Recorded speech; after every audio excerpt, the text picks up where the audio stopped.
अस्मद्गुरुभ्यो नमः। अस्मत्परमगुरुभ्यो नमः। अस्मत्सर्वगुरुभ्यो नमः। श्रीमते रामानुजाय नमः। श्रीमते निगमान्तमहादेशिकाय नमः।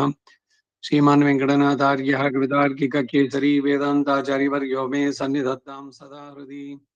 गुरुभ्यः तद्गुरुभ्यश्च नमो भागवतीमहे वृणीमहे च तत्राद्यो दम्पती जगदाम्पति स्वशेषभूतेन मया स्वयि सर्वपरिचितैर्विधातं प्रीतमात्मानं श्रीमान् प्रगमते स्वयं रामानुजदया पात्रं ज्ञानवैराग्यभूषणं श्रीमद्वेङ्कटनाथार्यं वन्दे वेदान्तदेशिकं लक्ष्मीनाथसमारम्भां नाथयामनमध्यमाम् अस्मदाचार्यपर्यन्तां वन्दे गुरुपरम्परां यो नित्यमच्युतपदाम्बुजयुग्मरुक्मां व्यामोहतस्तदितराणि तृणाय मेने अस्मद्गुरोर्भगवतोऽस्मदेकसिन्धोः रामानुजस्य चरणौ शरणं प्रपद्ये मातापितायुवतीस्तनया विभूतिः सर्वं यदेव नियमेन मदन्मयानामाद्यस्य न कुलपदैर्वकुलाभिरामं श्रीमत्तदङ्ग्रिगणं प्रणमामि मूर्ध्ना भूतं सरश्च मादाक्तैपट्टनाथश्रीभक्तिसारकुलशेखरयोगिवाहान् भक्ताङ्गिरेण परकालीतिन्दमिष्टान् श्रीमत्पराङ्कुशमुनिं प्रणतोऽस्मि नित्यम् शुक्लाम्बरधरं विष्णुं शशिवर्णं चतुर्भुजं प्रसन्नवदनं ध्यायेत् सर्वविघ्नोपशान्तिः यस्य धृतभक्त्राद्याः वारिषद्याः परशतं विघ्नान् निघ्नन्ति सततम्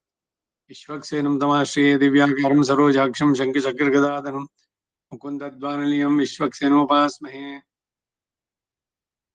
ज्ञानानन्दमयं देवं निर्मलं स्फटिकाकृतिम् आधारं सर्वविद्यानां हयग्रीवमुपास्महे व्यासं वसिष्ठनप्तारं शक्तेः पौत्रमकल्मषं पराशरात्मजं वन्दे जगदादं तपोनिधिं व्यासाय विष्णुरूपाय व्यासरूपाय विष्णवे नमो वै ब्रह्मनिधये वासिष्ठाय नमो नमः चेति पराशरसूनुः सत्यवती हृदयनन्दनो व्यासाय स्यास्य कमलगलितं वाङ्मयममृतं जगत्पिबति नारायणं नमस्कृत्य नरं चैव नरोत्तमं देवीं सरस्वतीं व्यासं ततो जयमुदीरयेत् कृष्णं कमलभद्राक्षं पुण्यश्रवणकीर्तनं वासुदेवं जगद्योनिं नौमि नारायणं हरि कृष्णाय यादवेन्द्राय ज्ञानमुद्राय योगिने नाथाय रुक्मिणीशाय नमो वेदान्तवेदिने नमोऽस्तु ते व्यासविशालबुद्धे पुल्लारविन्दाय तपद्मनेत्राय न त्वया भारततैलपूर्णः प्रज्वालितो ज्ञानमयप्रदीपः युधिष्ठिरो धर्ममयो महाद्रुमः स्कन्दोऽर्जुनो वैमसेनोऽस्य शाखाः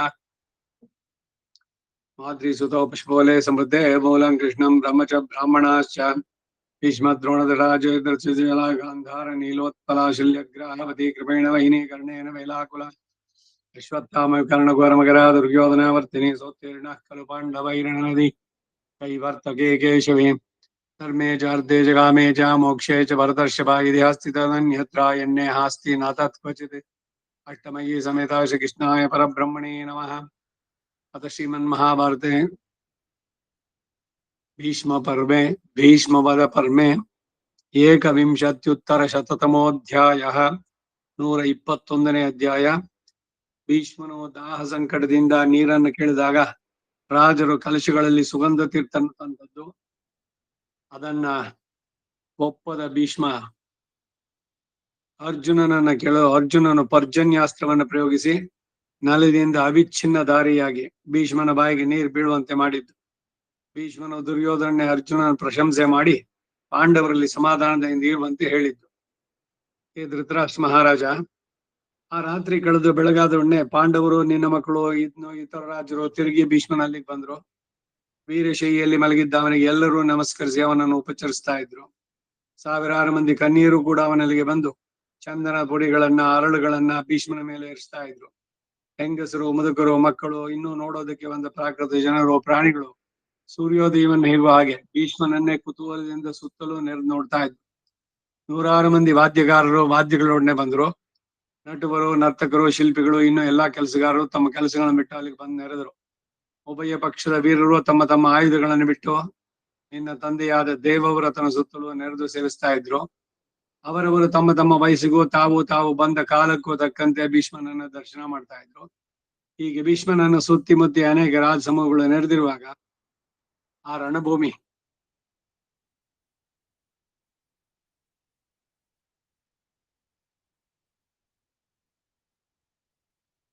ಗ್ರಹಗಳಿಂದ ಆವೃತವಾದ ಸೂರ್ಯ ಮಂಡಲದಿಂದ ಆಕಾಶ ಹೇಗೋ ಹಾಗೆ ಪ್ರಕಾಶಿಸ್ತಾ ಇತ್ತು. ಮತ್ತು ಆ ಸಭೆಯು ಬ್ರಹ್ಮನನ್ನು ಉಪಾಸನೆ ಮಾಡುತ್ತಿರುವ ದೇವಸಭೆಯಂತೆ ಕಾಣ್ತಾ ಇತ್ತು.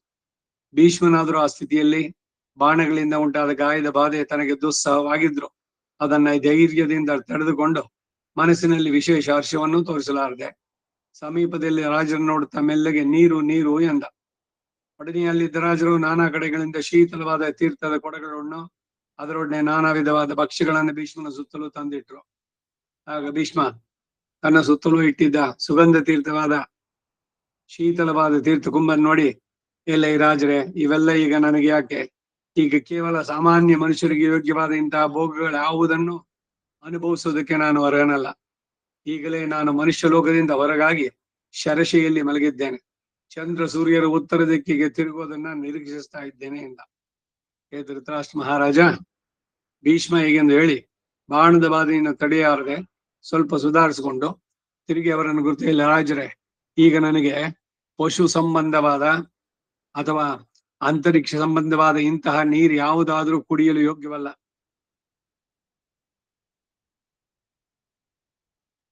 ಪಯಃ ಪಾಸ್ಯಾಮಿ ಗೋಪಾಲ ಗೋಮಯಂ ನತು ಗೋಮಯಂ ಗೋಮಯೇನಾಗ್ನಿವರ್ಣೇನ ಗೋಮಯಂ ನತು ಗೋಮಯಂ ಎಂಬುದು ಇಲ್ಲಿನ ಮೂಲ ಶ್ಲೋಕ. ಇದು ಅಧಿಕ ಪಾಠ ಅಂತ ಕಂಡು ಬರುತ್ತೆ ಅಂತ ಬರೆದಿದ್ದಾರೆ.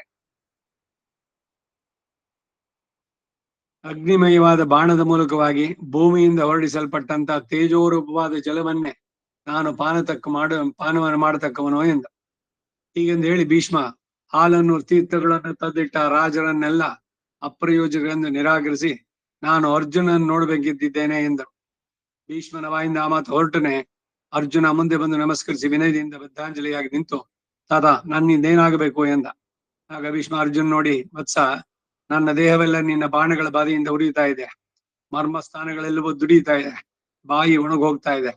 ದಾಹವನ್ನು ತಡೆಯಲಾರೆ. ನನಗೆ ಪಾನ ಜಲವನ್ನು ಒದಗಿಸಿಕೊಡು. ನನ್ನ ಈಗಿನ ಸ್ಥಿತಿಯಲ್ಲಿ ಶಾಸ್ತ್ರೀಯವಾದ ಪಾನೀಯ ಯಾವುದೋ ಅದನ್ನು ಒದಗಿಸುವುದಕ್ಕೆ ಇವನೊಬ್ಬನೇ ಶಕ್ತ ಎಂದ. ಈ ಮಾತನ್ನು ಕೇಳಿದೊಡನೆ ಅರ್ಜುನ ತನ್ನ ರಥವನ್ನೇರಿ ಅಲ್ಲಿದ್ದ ಗಾಂಡೀವನ್ನು ತೆಗೆದು ಅದಕ್ಕೆ ನಾಣೇರಿಸಿ ಸಿಡಿಲಿನಂತೆ ಅದರ ಧನುಷ್ಟಂಕಾರ ಶಬ್ದವನ್ನು ಹೊರಡಿಸಿದ. ಈ ಶಬ್ದವನ್ನು ಕೇಳಿ ಸಮಸ್ತ ಭೂತಗಳು ಎಲ್ಲ ರಾಜರು ಭಯದಿಂದ ನಡುಗಿದ್ರು. ಒಡನೆಯೇ ಆ ಭೀಷ್ಮನನ್ನು ಪ್ರದಕ್ಷಿಣವಾಗಿ ಸುತ್ತಿ ಬಂದು ಒಂದು ಬಾಣವನ್ನ ಪರ್ಜನ್ಯ ಅಸ್ತ್ರದಿಂದ ಅಭಿಮಂತ್ರಿಸಿದ. ಎಲ್ಲರೂ ನೋಡುತ್ತಿರುವ ಹಾಗೆ ಆ ಬಾಣವನ್ನ ಭೀಷ್ಮನ ದಕ್ಷಿಣ ಪಾರ್ಶ್ವದಲ್ಲಿ ನೆಲದಲ್ಲಿ ಭೂಮಿಯೊಳಗೆ ನಾಟುವಂತೆ ವೇಗದಿಂದ ಬಿಟ್ಟ. ಆ ಬಾಣ ಭೂಮಿಯಲ್ಲಿ ಪ್ರವೇಶಿಸಿದೊಡನೆ ನೆಲದಿಂದ ಕಾರಂಜಿಯಂತೆ ಸ್ವಚ್ಛವಾದ ಜಲಧಾರೆ ಹೊರಟು ಭೀಷ್ಮನ ಬಾಯಿಗೆ ಸರಿಯಾಗಿ ಅವಿಚ್ಛಿನ್ನ ದಾರಿಯಾಗಿ ಬಂದು ಬಿಡುವಂತಾಯ್ತು. ಅಮೃತಂತೆ ರುಚಿಯಾಗಿ ಒಳ್ಳೆಯ ದಿವ್ಯ ಗಂಧವುಳ್ಳಂತಹ ತೀರ್ಥದಿಂದ ಭೀಷ್ಮನಿಗೆ ಬಹಳ ತೃಪ್ತಿ ಉಂಟಾಯಿತು. ಅರ್ಜುನನ ಅತಿಮಾನುಷ ಕಾರ್ಯವನ್ನು ನೋಡಿ ಅಲ್ಲಿ ನೆರೆದಿದ್ದ ರಾಜರೆಲ್ಲರೂ ಆಶ್ಚರ್ಯದಿಂದ ಬೆರಗಾದರು. ಕೌರವರೆಲ್ಲರೂ ಚಳಿಗೆ ಸಿಕ್ಕಿದ ಹಸುಗಳಂತೆ ಭಯದಿಂದ ನಡುಗಲಾರಂಭಿಸಿದ್ರು. ಪಾಂಡವ ಪಕ್ಷದ ರಾಜರೆಲ್ಲರೂ ಸಂತೋಷದಿಂದ ಆಶ್ಚರ್ಯದಿಂದ ತಾವು ಹೊದಿದ್ದ ಉತ್ತರಿಗೆಗಳನ್ನ ಹಾರಿಸ್ತಾ ಇದ್ರು. ಶಂಖ ದುಂದುಬಿ ಧ್ವನಿಗಳು ನಾನಾ ಕಡೆಗಳಿಂದ ಹೊರಟುವ. ಭೀಷ್ಮನು ಬಹಳ ತೃಪ್ತಿಗೊಂಡು ಆ ಎಲ್ಲ ರಾಜರ ಮುಂದೆ ಅರ್ಜುನನ ಸಮೀಪಕ್ಕೆ ಕರೆದು ಹೇಗೆಂದು ಹೇಳ್ತಾನೆ, ಹೇ ಮಹಾಬಾಹೋ, ನಿನ್ನ ವಿಷಯದಲ್ಲಿ ಇದೇನು ಆಶ್ಚರ್ಯವಲ್ಲ. ನೀನು ಪುರಾತನ ಮಹರ್ಷಿ ಎಂದು ನರ ನಾರಾಯಣರಲ್ಲಿ ಒಬ್ಬ ಎಂದು ನಾರದನೇ ಹೇಳಿದ್ದಾರೆ. ಶ್ರೀಕೃಷ್ಣನ ಸಹಾಯವುಳ್ಳ ನೀನು ಮುಂದೆ ಇನ್ನೂ ಮಹತ್ತಾದ ಕಾರ್ಯಗಳನ್ನು ನಡೆಸ್ತೀಯ. ದೇವತೆಗಳೊಡಗೂಡಿದ ದೇವೇಂದ್ರನಾದರೂ ನಿನ್ನ ಪರಾಕ್ರಮವನ್ನು ಸಹಿಸಲಾರ. ಸಮಸ್ತ ಕ್ಷತ್ರಿಯ ನಾಶಕ್ಕಾಗಿಯೇ ನೀನು ಹುಟ್ಟಿದವನು ಎಂದು ದೇವರ ರಹಸ್ಯವನ್ನು ತಿಳಿದವರು ಹೇಳ್ತಾರೆ. ಲೋಕದಲ್ಲಿರುವ ಧನುರ್ಧಾರಿಗಳಿಗೆಲ್ಲ ನೀನೊಬ್ಬನೇ ಎಲ್ಲರಿಗೂ ಮೇಲೆನಿಸಿದವನು.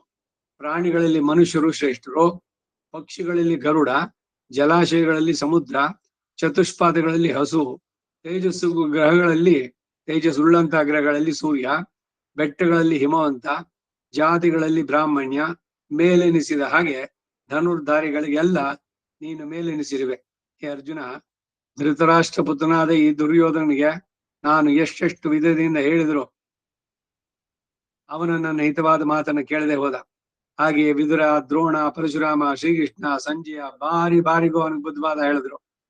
ವಿಪರೀತ ಬುದ್ಧಿಯವಳು, ಪ್ರಜ್ಞಾಹೀನನು ಆದಂತ ದುರ್ಯೋಧನ ಅದು ಒಂದನ್ನು ಕೇಳಲಿಲ್ಲ. ಶಾಸ್ತ್ರ ಮರ್ಯಾದೆಯನ್ನ ಮೀರಿ ನಡೆದು ಆ ದುರ್ಯೋಧನ ಶೀಘ್ರ ಕಾಲದಲ್ಲಿಯೇ ಭೀಮನಿಂದ ಪರಾಜಿತನಾಗಿ ನೆಲದಲ್ಲಿ ಮಲಗುವುದು ನಿಶ್ಚಯವೇ ಎಂದ. ಹೇ ರಾಜೇಂದ್ರ, ಈ ಮಾತನ್ನ ಕೇಳಿ ದುರ್ಯೋಧನನ ಮನಸ್ಸಿನಲ್ಲಿ ಬಹಳವಾಗಿ ಕೊರಗುತ್ತಾ ತಲೆ ತಗ್ಗಿಸಿ ನಿಂತಿದ್ದ.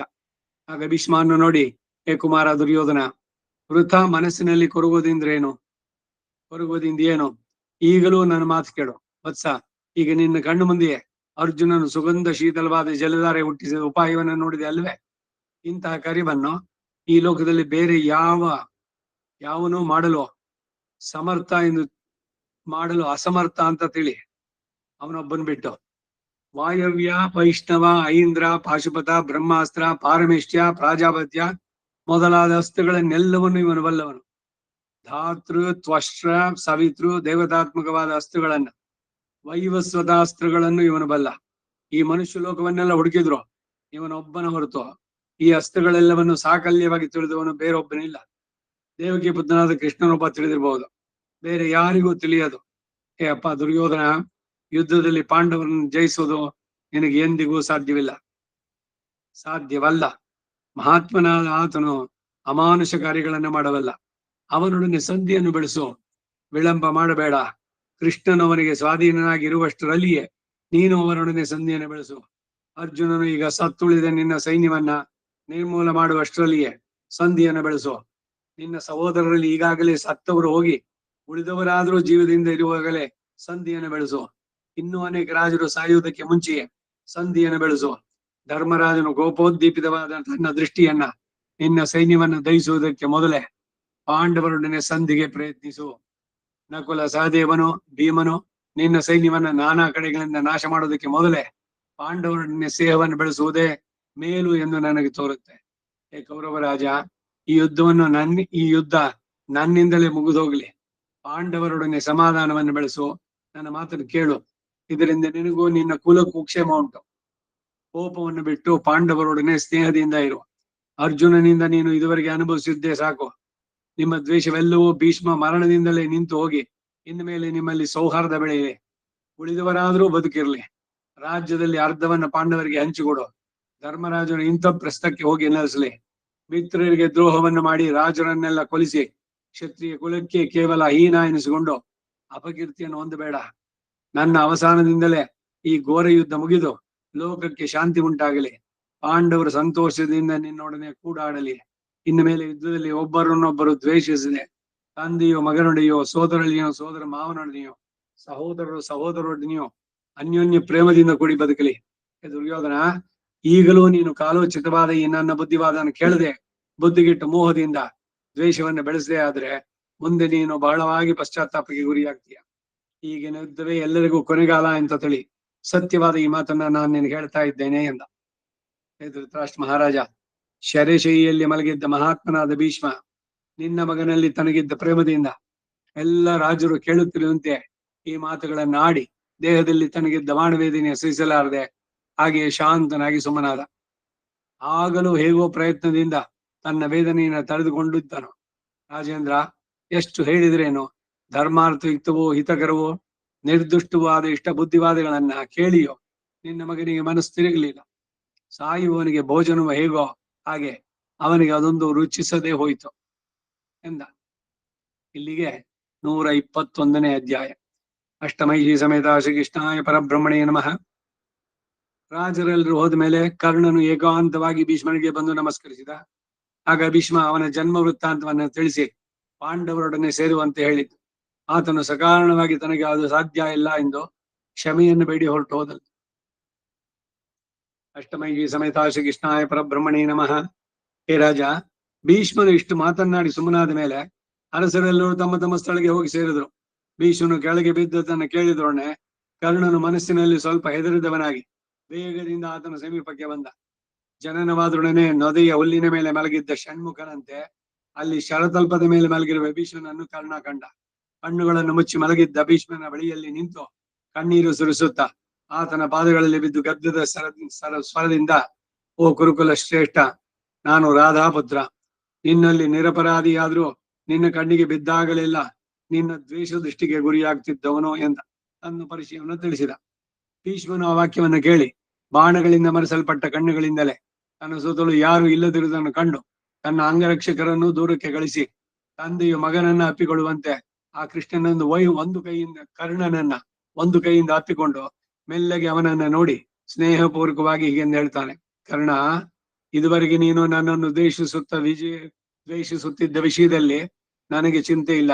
ಆದ್ರೆ ಈಗಲೂ ನೀನು ನನ್ನ ಬಳಿಗೆ ಬಾರದೇ ಇದ್ದಿದ್ರೆ ಖಂಡಿತವಾಗಿಯೂ ನಿನಗೆ ಶ್ರೇಯಸ್ ಉಂಟಾಗ್ತಾ ಇರ್ಲಿಲ್ಲ. ಕಾರಣ ನೀನು ನಿನ್ನನ್ನು ರಾಧಯ್ಯ ಎಂದು ಹೇಳಿಕೊಂಡೆ ಅಲ್ವೇ? ನೀನು ಕುಂತಿ ಪುತ್ರನೇ ಹೊರತು ರಾಧಾ ಪುತ್ರನಲ್ಲ. ನೀನು ಸೂರ್ಯನಿಂದ ಹುಟ್ಟಿದವನೇ ಹೊರತು ಅಧಿರಥನು ನಿನಗೆ ಪಿತನಲ್ಲ. ಹೇ ಮಹಾಬಾಹೋ, ನೀನು ಸೂರ್ಯಪುತ್ರ ಎಂಬುದನ್ನ ನಾನು ನಾರದನಿಂದಲೂ ಕೃಷ್ಣ ದ್ವೈಪಾಯನನಿಂದಲೂ ಕೇಳಿ ತಿಳಿದಿದ್ದೇನೆ. ನಿನ್ನ ತೇಜಸ್ಸೇ ಇದನ್ನು ನಿಸ್ಸಂಶಯವಾಗಿ ತಿಳಿಸ್ತಾ ಇದೆ. ಅಪ್ಪ, ನನಗೆ ನಿನ್ನಲ್ಲಿ ನಿಜವಾಗಿ ದ್ವೇಷ ಇಲ್ಲ, ಇದು ಸತ್ಯ. ಆದರೆ ನಿನ್ನ ವೀರ್ಯದ ಹೆಮ್ಮೆಯನ್ನ ತಗ್ಗಿಸುವುದಕ್ಕಾಗಿ ನಿನ್ನನ್ನು ಕುರಿತು ನಾನು ಕ್ರೂರ ವಾಕ್ಯಗಳನ್ನು ಆಡಿರ್ಬೋದು. ನೀನು ನಿಷ್ಕಾರಣವಾಗಿ ಪಾಂಡವರನ್ನು ದ್ವೇಷಿಸುತ್ತಿರುವೆ ಎಂದು ನನ್ನ ಅಭಿಪ್ರಾಯ. ನೀನು ದುರ್ಯೋಧನ ಬೋಧನೆಗೊಳಗಾಗಿ ಹೀಗಾಗಿದ್ದೀಯೆ. ಆ ಧರ್ಮಲೋಪದಿಂದ ನಿನ್ನ ಬುದ್ಧಿಯು ಹೀಗೆ ಕೆಟ್ಟೋಗಿದೆ. ಗುಣಶಾಲಿಗಳಾದರೂ ದುರ್ಜನರ ಸಹವಾಸದಿಂದ ಬುದ್ಧಿಯು ದ್ವೇಷ ಮಾತ್ಸರ್ಯಗಳಿಗೆ ಒಳಗಾಗುವುದು ಸಹಜಾನೆ. ಅದಕ್ಕಾಗಿ ಹೇಳೋದು, ದುಷ್ಟರ ಸಂಘ ದೂರ ಇರಲಿ. ಸಜ್ಜನರ ಸಂಘವದು ಹೆಜ್ಜೆಯನ್ನು ಸವಿದಂತೆ, ದುರ್ಜನರ ಸಂಘವದು ಬಚ್ಚಲಿನ ರೊಚ್ಚಿನಂತಿಹುದೋ ಸರ್ಮಯ್ಯ. ಹೊಚ್ಚೆ ಮೈಮೇಲೆ ಹರಿದ್ರೆ ಹೇಗಿರುತ್ತೆ, ಹಾಗೆ ದುಷ್ಟರ ಒಡನಾಟದಲ್ಲಿ ಅವನ ನಿಜವಾದ ಸತ್ವವು ಕೂಡ ಹೋಗುತ್ತೆ. ಆ ಕಾರಣದಿಂದಲೇ ಕೌರವರ ಸಭೆಯಲ್ಲಿ ನೀನು ನಮ್ಮಿಂದ ಕ್ರೂರ ವಾಕ್ಯಗಳನ್ನು ಕೇಳಬೇಕಾಯಿತು. ನಿನ್ನ ಪರಾಕ್ರಮ ಎಂತಹ ಶತ್ರುಗಳಿಗೂ ದುಸ್ಸಹ ಎನ್ನುವುದು ನಾನು ಚೆನ್ನಾಗಿ ಬಲ್ಲೆ. ನಿನ್ನ ಬ್ರಾಹ್ಮಣ ಪ್ರಿಯತ್ವವನ್ನ, ಶೌರ್ಯವನ್ನ, ದಾನ ಶೌಂಡತ್ವವನ್ನ ನಾನು ಚೆನ್ನಾಗಿ ಬಲ್ಲೆ. ಮನುಷ್ಯರಲ್ಲಿ ನಿನಗೆ ಸಮನಾದವನು ಬೇರೆ ಯಾವನೂ ಇಲ್ಲ. ಕುಲದಲ್ಲಿ ಕಲಹ ಉಂಟಾಗಬಾರದು ಎಂಬ ಭಯದಿಂದ ನಾನು ನಿನ್ನೊಡನೆ ಯಾವಾಗಲೂ ಕಠಿಣವಾಗಿ ನುಡಿದೆ. ಬಾಣಗಳಲ್ಲಿಯೂ ಕೂಡ ಕ್ಷತ್ರಿಯ ಧರ್ಮದಿಂದ ಪಡೆಯಬಹುದಾದ ಎಲ್ಲ ಉತ್ತಮ ಲೋಕಗಳನ್ನ ನೀನು ಪಡೆಯಿದೀಯ. ನೀನು ಅಹಂಕಾರವನ್ನು ಬಿಟ್ಟು ಮುಂದಕ್ಕೆ ಹೋಯ್ತು. ಬಾಣಗಳಲ್ಲಿಯೋ, ಅಸ್ತ್ರಗಳಲ್ಲಿಯೋ, ಅವುಗಳ ಸಂಧಾನದಲ್ಲಿಯೋ, ವೇಗದಲ್ಲಿಯೋ, ಅಸ್ತ್ರ ಬಲದಲ್ಲಿಯೋ ಫಲ್ಗುಣನಿಗೂ ಮಹಾತ್ಮನಾದ ಕೃಷ್ಣನಿಗೂ ನೀನು ಸಮನಾಗಿದ್ದೀಯ. ಹೇ ಕರ್ಣ, ಹಿಂದೆ ನೀನು ಏಕಾಕಿಯಾಗಿ ಕಾಶಿನಗರವನ್ನು ಸೇರಿ ಕೌರವ ರಾಜನ ದುರ್ಯೋಧನೆಗೆ ಅಲ್ಲಿಂದ ಕನ್ಯೆಯೊಬ್ಬಳನ್ನ ತಂದು ವಿವಾಹ ಮಾಡೋದಕ್ಕಾಗಿ ಅಲ್ಲಿನ ರಾಜರೆಲ್ಲರೂ ಯುದ್ಧದಲ್ಲಿ ಸೋಲಿಸಿದೆ. ಹಾಗೆಯೇ ಬಲಶಾಲಿಯೂ ಅಜೇಯನೂ ಆದಂತಹ ಜರಾಸಂಧ ರಾಜನು ಹಿಂದೆ ನಿನ್ನೊಡನೆ ಸ್ಪರ್ಧಿಸಲಾರದೆ ನಿನ್ನಿಂದ ಸೋತ. ಕರ್ಣ, ಯುದ್ಧದಲ್ಲಿ ನಿನಗೆ ಸಮಾನರು ಯಾರೂ ಇಲ್ಲ.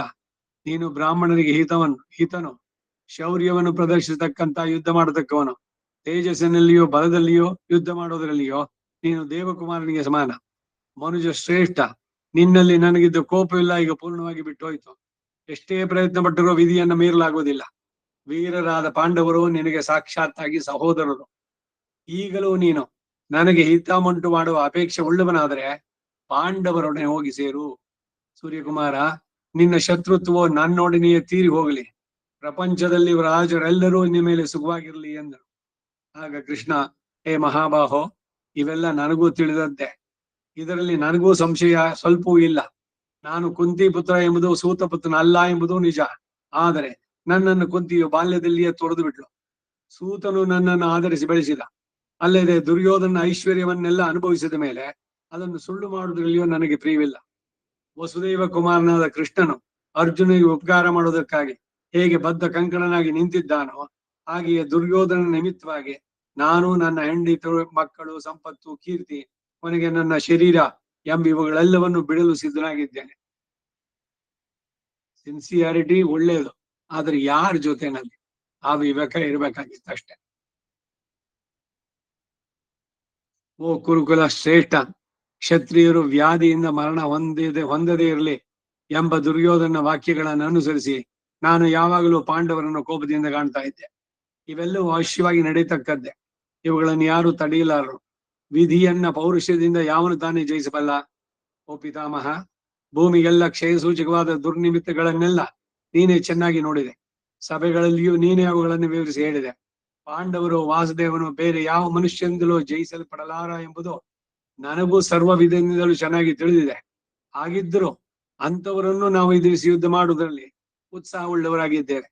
ಈಗಲೂ ಯುದ್ಧದಲ್ಲಿ ಪಾಂಡವರನ್ನು ಜಯಿಸುವೆ ಎಂದೇ ನನ್ನ ಮನಸ್ಸು ಉತ್ಸಾಹಗೊಂಡಿದೆ. ಮಹಾ ಕ್ರೂರವಾದ ಆ ವೈರವನ್ನ ನಾನು ಬಿಡಲಾರೆ. ನಾನು ಸ್ವಧರ್ಮದಲ್ಲಿ ಪ್ರೀತಿಯಿಂದಲೇ ಈಗ ಧನಂಜಯನೊಡನೆ ಯುದ್ಧ ಮಾಡ್ತೇನೆ. ಯುದ್ಧದಲ್ಲಿ ನಿಶ್ಚಿತ ಮನಸ್ಸುಳ್ಳ ನನಗೆ ಅನುಮತಿಯನ್ನು ಕೊಡು. ಇದಕ್ಕೆ ಮೊದಲು ನೀನು ನನ್ನನ್ನು ಯುದ್ಧಕ್ಕೆ ಬರಬಾರದು ಎಂದು ನಿಷೇಧಿಸಿದನಾದ್ದರಿಂದ ಈಗ ನಿನ್ನ ಅನುಮತಿಯನ್ನ ಪಡೆದೇನೆ ಯುದ್ಧ ಮಾಡಬೇಕು ಎಂಬುದೇ ನನ್ನ ಅಪೇಕ್ಷೆ.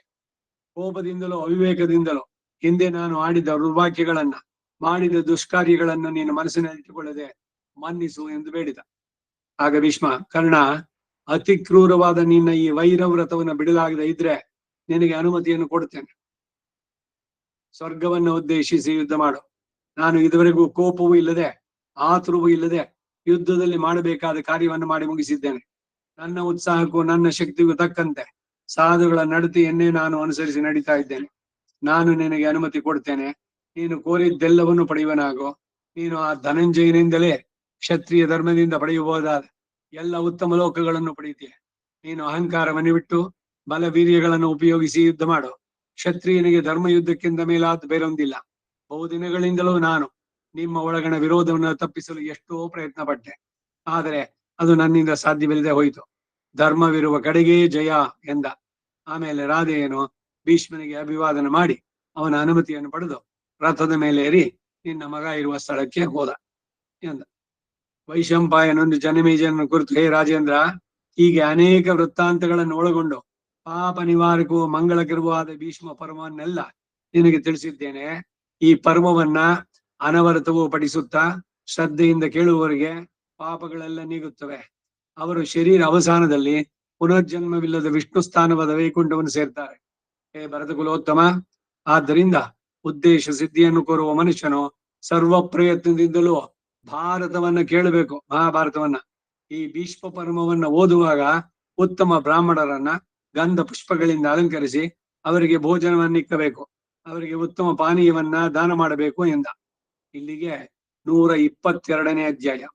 ಅಲ್ಲಿಗೆ ಭೀಷ್ಮ ಪರ್ವವು ಕೂಡ ಮುಗಿಯಿತು. ಸರ್ವಂ ಶ್ರೀ ವಾಸುದೇವಾರ್ಪಣಮಸ್ತು.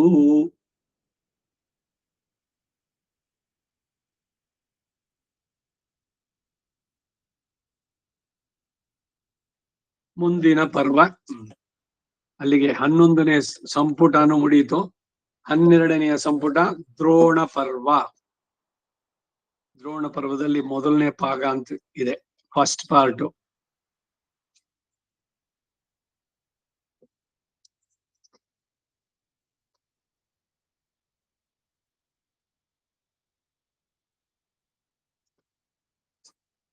ಭಗವಂತ ಪ್ರತಿ ಒಬ್ಬರಿಗೂ ಅವಕಾಶ ಕೊಡ್ತಾನೆ.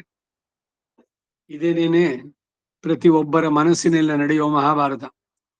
ಧರ್ಮದ ಜೊತೆಗಿರ್ಬೇಕಾ ಇಲ್ಲ ಅಧರ್ಮದ ಜೊತೆಗಿರ್ಬೇಕಾ, ಏನೋ ಅಂಶಗಳು ಮತ್ತೊಂದು ಹೇಳಿ ಅದು ಇವನಿಗೆ ಕರ್ಣನಿಗೆ ದುರ್ಯೋಧನಿಗೆ ತಿಳಿ ಹೇಳದಂತೆ ಅನೇಕರು ಬುದ್ಧಿವಾದ ಹೇಳಿದ್ದಾಯ್ತು.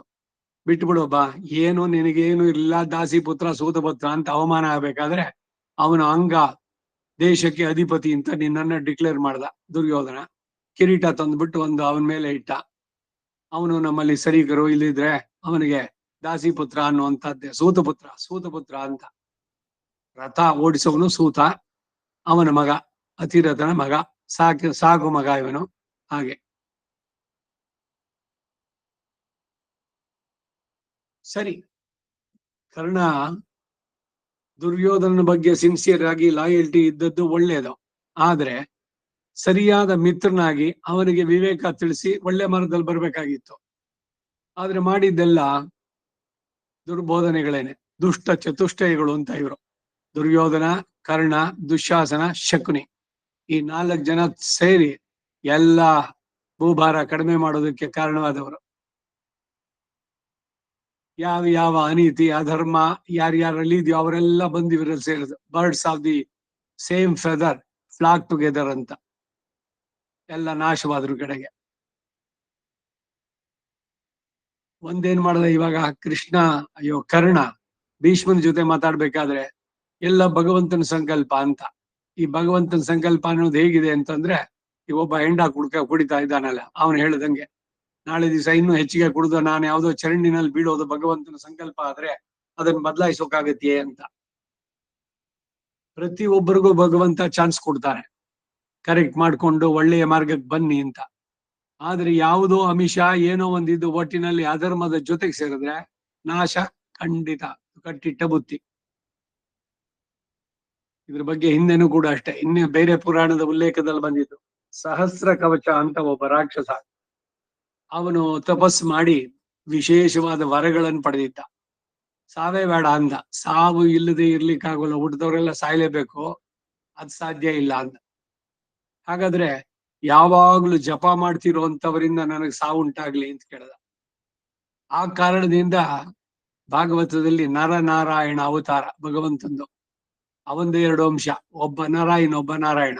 ಅವರುಗಳೇನೆ ಇವಾಗ ಕೃಷ್ಣ ಅರ್ಜುನರಾಗಿ ಬಂದಿದ್ದು. ಹಿಂದಿನ ಇದರಲ್ಲಿ ಬದರಿಕಾಶ್ರಮದಲ್ಲಿ ಇವರಿಬ್ಬರು ಇದ್ದಾಗ 2 ಪರ್ವತಗಳು ಈಗಲೂ ತೋರಿಸ್ತಾರ ಅಲ್ಲಿ, ನರ ನಾರಾಯಣ ಅಂತ.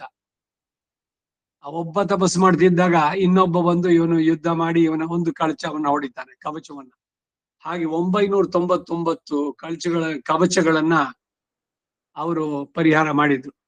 ಇನ್ನೊಂದು ಕವಚದೊಂದಿಗೆ ಸೂರ್ಯಪುತ್ರನಾಗಿ ಈ ಕಥೆನಲ್ಲಿ ಬಂದಂತೆ ಇವನು ಹುಟ್ಟಿದವ. ಇವನೇ ಹೇಳಿದ್ದು, ದ್ರೌಪದಿನ ಹೇಳ್ಕೊಂಬ, ಪರವಾಗಿಲ್ಲ, ನಮಗೆ ಸೇರಿದ ಸೊತ್ತು, ಅದಕ್ಕೆ ಮರ್ಯಾದೆ ಅದು ಇದಂತೆ ನೋಡ್ಬೇಕಾಗಿಲ್ಲ, ಜೀವ ಇದೆ ಅಂತಾನೆ ಕನ್ಸಿಡರ್ ಮಾಡ್ಬೇಕಾಗಿಲ್ಲ. ದಾಸಿ ಆಗಿದ್ದಾಗ ಏನ್ ಅವಳನ್ನು ವಿವಸ್ತ್ರ ಮಾಡಿದ್ರು ಕೂಡ ಇಲ್ಲ. ದುರ್ಯೋಧನಿಗೆ ತಲೆ ಇರ್ಲಿಲ್ಲ, ಸಜೆಷನ್ ಕೊಟ್ಟವನಿವನು. ದುರ್ಯೋಧನ ಹೇಳ್ದ, ದುಶ್ಯಾಸನ ಹೇಳ್ಕೊಂಬ ಅವಳನ್ನ ಅಂತ. ಅವನು ಸ್ವಂತ ಅತಿ ಆಗ್ಬೇಕು, ಕಸಿನ್ನು, ಚಿಕ್ಕಪ್ಪನ ಮಗ. ಅವನು ಇವನಿಗಿಂತ ದೊಡ್ಡವನು, ಧರ್ಮರಾಜ. ಜ್ಯೇಷ್ಠ ಭ್ರಾತ ಪಿತ ಸಮಾಹ, ದೊಡ್ಡಣ್ಣ ತಂದೆಗೆ ಸಮಾನ ಅಂದ್ರೆ ದೊಡ್ಡಣ್ಣನ ಹೆಂಡತಿ ಏನಾಗ್ಬೇಕು, ಅತ್ತಿಗೆ. ಅವಳನ್ನ ಹೇಳ್ಕೊಂಬ ಅಂತ ಇವನ್ ಸಜೆಸ್ಟ್ ಮಾಡಿದ್ದು. ಇದಕ್ಕೆಲ್ಲ ಮೂಲ ಪುರುಷ ಇವನು. ದಾನದಲ್ಲಿ ಇವನು ಗ್ರೇಟ್. ಇವನು ಭೀಷ್ಮನು ಹೇಳಿದ್ನಲ್ಲ, ಅವನಿಗೆ ಸಮರಿಲ್ಲ. ಆದ್ರೇನು, ಕಡೆನಲ್ಲಿ ಆ ಧರ್ಮದ ಜೊತೆಗೆ ಸೇರಿ ನಾಶವಾದ ದುರಂತ. ಮುಂದಿನ ಪರ್ವಕ್ಕೆ ಹೋಗೋಣ. ದ್ರೋಣ ಪರ್ವ. ನಾರಾಯಣಂ ನಮಸ್ಕೃತ್ಯ ನರಂಚೈವ ನರೋತ್ತಮಂ ದೇವೀಂ ಸರಸ್ವತೀಂ ವ್ಯಾಸಂ ತಥೋ ಜಯಮುದೀರಯತೆ. ದ್ರೋಣಾಭಿಷೇಕ ಪರ್ವ. ಅಷ್ಟಮೈಷಿ ಸಮೇತ ಶ್ರೀ ಕೃಷ್ಣಾಯ ಪರಬ್ರಹ್ಮಣೇ ನಮಃ. ಜನಮೇಜಯನು ವೈಶಂಪಾಯನನ್ನು ಕುರಿತು, ಹೇ ಮುನೀಂದ್ರ, ಎಣೆ ಇಲ್ಲದ ಮನೋಬಲ, ದೇಹಬಲ, ಧೈರ್ಯ, ಉತ್ಸಾಹ, ಪರಿಶ್ರಮಗಳಿಂದ ಕೂಡಿದ ಆ ದೇವವ್ರತ ಭೀಷ್ಮ, ಪ್ರತಿಜ್ಞೆ ಮಾಡಿದ್ದ ಭೀಷ್ಮ, ಅವನ ಹೆಸರು ದೇವವ್ರತ, ಶಿಖಂಡಿ ಎನಿಸಿದ ಪಾಂಚಾಲ ಪುತ್ರನಿಂದ ಹತನಾದದ್ದನ್ನ ಕೇಳಿ ಧೃತರಾಷ್ಟ್ರ ಬಹಳ ಸಂಕಟದಿಂದ ಕಣ್ಣೀರು ಬಿಟ್ಟು ರೋಧಿಸಿದಾಗಿ ಹೇಳಿದಲ್ವೇ. ಆಮೇಲೆ ಧೃತರಾಷ್ಟ್ರ ಮಾಡಿದ್ದೇನೋ, ತನ್ನ ತಂದೆಯಾದ ಭೀಷ್ಮನು ಸತ್ತದ್ದನ್ನ ಕೇಳಿದ ಮೇಲೆ ಅವನ ಪ್ರವರ್ತನ ಹೇಗಿತ್ತು? ಆ ಭೀಷ್ಮ ದ್ರೋಣಾದಿ ಮಹಾರಥರ ಮೂಲಕವಾಗಿಯೇ ಪಾಂಡವರನ್ನೆಲ್ಲ ಜಯಿಸಿ ತಾನೇ ತಾನಾಗಿ ರಾಜ್ಯವನ್ನ ಅನುಭವಿಸ್ಬೇಕು ಎಂದು ಈ ಧೃತರಾಷ್ಟ್ರನ ಪುತ್ರರು ಎಷ್ಟೋ ಆತುರದಿಂದ ನಿರೀಕ್ಷಿಸ್ತಾ ಇದ್ರು. ಎಲ್ಲಾ ಧನುರ್ಧಾರಿಗಳಿಗೂ ಧ್ವಜರೂಪದಂತಿದ್ದ ಭೀಷ್ಮನೇ ಹತನಾದ ಮೇಲೆ ಧೃತರಾಷ್ಟ್ರ ಏನನ್ನ ಮಾಡಿದ ಎನ್ನಲು ವೈಶಂಪಾಯನ ಹೇಳ್ದ, ಹೇ ಜನಮೇಜಯ ರಾಜ, ತನ್ನ ತಂದೆಯಾದ ಭೀಷ್ಮನ ಮರಣವನ್ನು ಕೇಳಿ ಧೃತರಾಷ್ಟ್ರನಿಗೆ ಮಹತ್ತಾದ ಚಿಂತೆ, ಸಂಕಟ ಉಕ್ಕಿ ಬಂತು. ಅವನ ಮನಸ್ಸಿಗೆ ಶಾಂತಿಯೇ ಇರಲಿಲ್ಲ. ಧೃತರಾಷ್ಟ್ರನು ಹಾಗೆ ಚಿಂತೆಯಿಂದ ಕೊರಗ್ತಾ ಇದ್ದಾಗ ಸಂಜಯನು ತಿರುಗಿ ಅಲ್ಲಿಗೆ ಬಂದ. ಆ ಸಂಜಯನಿಗೆ ವ್ಯಾಸ ಅನುಗ್ರಹದಿಂದ ರಣರಂಗದಲ್ಲಿ ನಡೆದ ಒಂದೊಂದು ಸಂಗತಿಯು ಕಣ್ಣಿದಿರಾಗಿ ನಡೆದಂತೆ ಯಥಾಸ್ಥಿತವಾಗಿ ಮನಸ್ಸಿಗೆ ತೋರ್ತಾ ಇತ್ತು. ಉಭಯ ಸೈನ್ಯಗಳಲ್ಲಿರತಕ್ಕಂಥ ಸೈನಿಕರೆಲ್ಲರ ಕಾರ್ಯಗಳು ಅವನಿಗೆ ಪ್ರತ್ಯಕ್ಷವಾಗಿ ನಡೆದಂತೆ ಗೋಚರಿಸುತ್ತಾ ಇತ್ತು. ಇಂತಹ ಮಹಿಮೆಯುಳ್ಳ ಸಂಜಯನು ಆ ರಾತ್ರಿ ಶಿಬಿರದಿಂದ ಹೊರಟು ಹಸ್ತಿನಾವತಿಗೆ ಬರುವ ಅಷ್ಟರಲ್ಲಿಯೇ ಧೃತರಾಷ್ಟ್ರನು ಭೀಷ್ಮವದನ್ನು ಕೇಳಿ ದುಃಖದಿಂದ ಕುದೀತಾ ಇದ್ದ. ಆಗಲೂ ಧೃತರಾಷ್ಟ್ರನಿಗೇನೋ ಯುದ್ಧದಲ್ಲಿ ತನ್ನ ಮಗನೇ ಜಯಿಸಬೇಕು ಎಂಬ ಆತುರ ಅಧಿಕವಾಗಿತ್ತು. ಭೀಷ್ಮನ ಮರಣದಿಂದ ಮನಸ್ಸಿನಲ್ಲಿ ಉತ್ಸಾಹವಿಲ್ಲದೆ ರೋಧಿಸುತ್ತಾ ಸಂಜಯನನ್ನು ಕುರಿತು, ಅಪ್ಪ ಸಂಜಯ, ಕಾಲಪ್ರೇರಿತರಾಗಿ ಯುದ್ಧದಲ್ಲಿ ತಲೆ ಇಕ್ಕಿದ ನನ್ನ ಮಕ್ಕಳು ಮಹಾತ್ಮನಾದ ಭೀಷ್ಮನ ಮರಣವನ್ನು ಕೇಳಿದ ಮೇಲೆ ಏನನ್ನು ಮಾಡಿದ್ರು? ಭೀಷ್ಮನೋ ಎಣೆ ಇಲ್ಲದ ಬಲ ಉಳ್ಳವನು, ಮಹಾಶೂರ, ಎಂತ ಶತ್ರುಗಳಿಗೂ ದುರ್ಜಯ. ಅವನ ಮರಣದಿಂದ ದುಃಖ ಸಮುದ್ರದಲ್ಲಿ ಮುಳುಗಿ ಹೋದ ನಮ್ಮ ಮಕ್ಕಳು ಮುಂದೆ ಮಾಡಿದ ಕಾರ್ಯ ಏನು? ಅತ್ತಲಾಗಿ ಮಹಾತ್ಮರಾದ ಪಾಂಡವರು ಸೈನ್ಯವಾದರೂ ಅತಿ ಮಹತ್ತಾದದ್ದು, ತ್ರೈಲೋಕಕ್ಕೂ ಭಯವನ್ನು ಉಂಟು ಮಾಡತಕ್ಕದ್ದು. ಭೀಷ್ಮನು ಹೋದ ಮೇಲೆ ನಮ್ಮ ಸೈನ್ಯದಲ್ಲಿ ಪಾಂಡವ ಯೋಧರನ್ನು ಎದುರಿಸ ನಿಲ್ಲತಕ್ಕಂತ ಬೇರೆ ಮಹಾರಥ ಯಾವನು? ಯಾವನ ಬಲವನ್ನ ಆಶ್ರಯಿಸಿ ನಮ್ಮ ಮಕ್ಕಳು ಆ ಮಹಾಭಯವನ್ನ ತಪ್ಪಿಸಿಬಿಡಬೇಕೆಂದು ಯೋಚಿಸಿದ್ರು. ಆ ಭೀಷ್ಮನ ಹತನಾದ ಮೇಲೆ ನಮ್ಮ ಕಡೆಗೆ ರಾಜರಾದರೂ ಮುಂದೆ ಮಾಡಿದ ಆಲೋಚನೆ ಏನು? ಇದನ್ನೆಲ್ಲ ನನಗೆ ತಿಳಿಸ್ಬೇಕು ಅಂದ. ಅದಕ್ಕ ಸಂಜಯ, ಏ ಮಹಾರಾಜ, ಅದನ್ನೆಲ್ಲ ವಿಸ್ತಾರವಾಗಿ ತಿಳಿಸ್ತೇನೆ, ಏಕಾಗ್ರತೆಯಿಂದ ಕೇಳು. ಸತ್ಯ ಪರಾಕ್ರಮವುಳ್ಳ ಭೀಷ್ಮನು ಯುದ್ಧದಲ್ಲಿ ಬಿದ್ದು ಹೋದ ಮೇಲೆ ನಿನ್ನವರು ಪಾಂಡವರು ತಮ್ಮೊಳಗೆ ಬೇರೆ ಬೇರೆಯಾಗಿ ಮುಂದಿನ ಯುದ್ಧ ಕಾರ್ಯವನ್ನ ಕುರಿತು ಆಲೋಚನೆ ಮಾಡ್ತಾ ಇದ್ರು. ಅಂತ ಭೀಷ್ಮನು ಯುದ್ಧದಲ್ಲಿ ಹತನಾದದ್ದನ್ನು ಕುರಿತು ಪಾಂಡವರು ಆಶ್ಚರ್ಯದಿಂದ ಸಂತೋಷದಿಂದ ಕ್ಷತ್ರಿಯ ಧರ್ಮ ಬಹಳ ಕ್ರೂರವಾದದ್ದು ಎಂದು ತಮ್ಮ ಸ್ವಧರ್ಮವನ್ನೇ ನಿಂದಿಸುತ್ತಾ ರಣರಂಗದಲ್ಲಿ ಹತನಾಗಿದ್ದ ಮಹಾತ್ಮನಾದ ತನ್ನ ಪಿತಾಮನಾದ ಬಳಿಗೆ ಅವರೆಲ್ಲರೂ ಸೇರಿ ಬಂದು ಅವನ ಪಾದಗಳನ್ನು ಹಿಡಿದು ನಮಸ್ಕರಿಸಿ ಅವನಿಗಾಗಿ ತಾವೇ ಬಾಣಗಳಿಂದ ಸುಖವಾದ ಹಾಸಿಗೆಯನ್ನ ತಲೆದಿಮ್ಮನ್ನ ಕಲ್ಪಿಸಿಕೊಟ್ರು. ಭೀಷ್ಮನನ್ನ ಒಬ್ಬೊಬ್ಬರು ಬಂದು ವಿಚಾರಿಸುತ್ತಾ ಅವನಲ್ಲಿ ಮನ್ನಣೆಯನ್ನು ಬೇಡಿಕೊಂಡು ಅವನನ್ನು ಪ್ರದಕ್ಷಿಣೆ ಮಾಡಿದ್ರು. ಆದ್ರೇನು, ಕಾಲ ಪ್ರೇರಿತವಾಗಿ ಬಂದ ಕ್ಷತ್ರಿಯ ಕುಲಕ್ಕೆ ಆಗಲೂ ಯುದ್ಧಾತುರ ಬಿಡಲಿಲ್ಲ. ಕೋಪದಿಂದ ಕೆಂಪೇರಿದ ಕಣ್ಣುಗಳೊಡನೆ ಎಲ್ಲರೂ ತಿರುಗಿ ಯುದ್ಧಕ್ಕಾಗಿ ಸನ್ನಾಗಳನ್ನು ನಡೆಸಿದ್ರು. ಒಬ್ಬಯ್ಯ ಸೈನ್ಯದಲ್ಲಿಯೋ ಯುದ್ಧಾರಂಭ ಸೂಚಕಗಳಾದ ಬೇರಿ, ತೂರ್ಯಾದಿ ರಣವಾದ್ಯಗಳು ಮೊಳಗ್ತಾ ಇತ್ತು. ಇಷ್ಟರಲ್ಲಿ ಅಸ್ತಮಯವಾಗಿ ಸೂರ್ಯಬಿಂಬ ಗಂಗಾಚಲದಲ್ಲಿ ಮುಳುಗುವಂತೆ ಕಾಣ್ತಾ ಇತ್ತು. ಆ ಸಮಯದಲ್ಲಿ ಕಾಲ ಪ್ರೇರಿತದ ರಾಜರೆಲ್ಲ ಮಹಾತ್ಮನಾದ ಗಾಂಗೆಯನ ಹಿತವಾದವನ್ನು ಲಕ್ಷಿಸದೆ ಕೋಪೋಷರಾಗಿ ಶಸ್ತ್ರಗಳನ್ನು ಕೈಗೆತ್ತಿಕೊಂಡು ಆತುರದಿಂದ ಯುದ್ಧಕ್ಕಾಗಿ ಹೊರಟೆ ಬಿಟ್ರು. ನಿನ್ನ ಮತ್ತು ನಿನ್ನ ಮಕ್ಕಳ ದುರಾಶೆಯಿಂದ ಭೀಷ್ಮನ ವಧದಿಂದಲೂ ನಿಮ್ಮವರಿಗೆಲ್ಲ ಆಗ ಯುಕ್ತಾಯುಕ್ತವೇ ತಿಳಿದಂತಾಯ್ತು.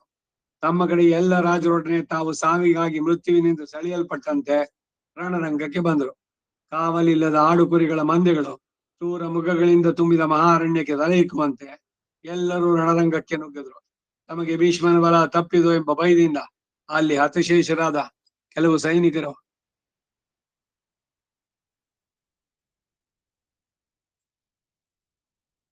ಬೇರೆ ರಕ್ಷಕರ ಯಾರನ್ನೂ ಕಾಣದೆ ಕರ್ಣ ಕರ್ಣ ಎಂದು ಕೂಗ್ತಾ ಇದ್ರು. ಭರತಕುಲ ಶ್ರೇಷ್ಠನಾದ ಭೀಷ್ಮನ ವಿಯೋಗದಿಂದ ಆಗ ಕೌರವ ಸೈನ್ಯ ನಕ್ಷತ್ರಗಳಿಲ್ಲದ ಆಕಾಶದಂತೆ, ಗಾಳಿಯಾಡದ ಅಂತರಿಕ್ಷದಂತೆ, ಪೈರು ಒಣಗಿದ ಭೂಮಿಯಂತೆ, ಸಂಸ್ಕೃತಿ ಇಲ್ಲದ ಮಾತಿನಂತೆ. ನೋಡಿ, ಒಂದೊಂದೊಂದೊಂದು ಉದಾಹರಣೆಗಳಿಗಿದೆ.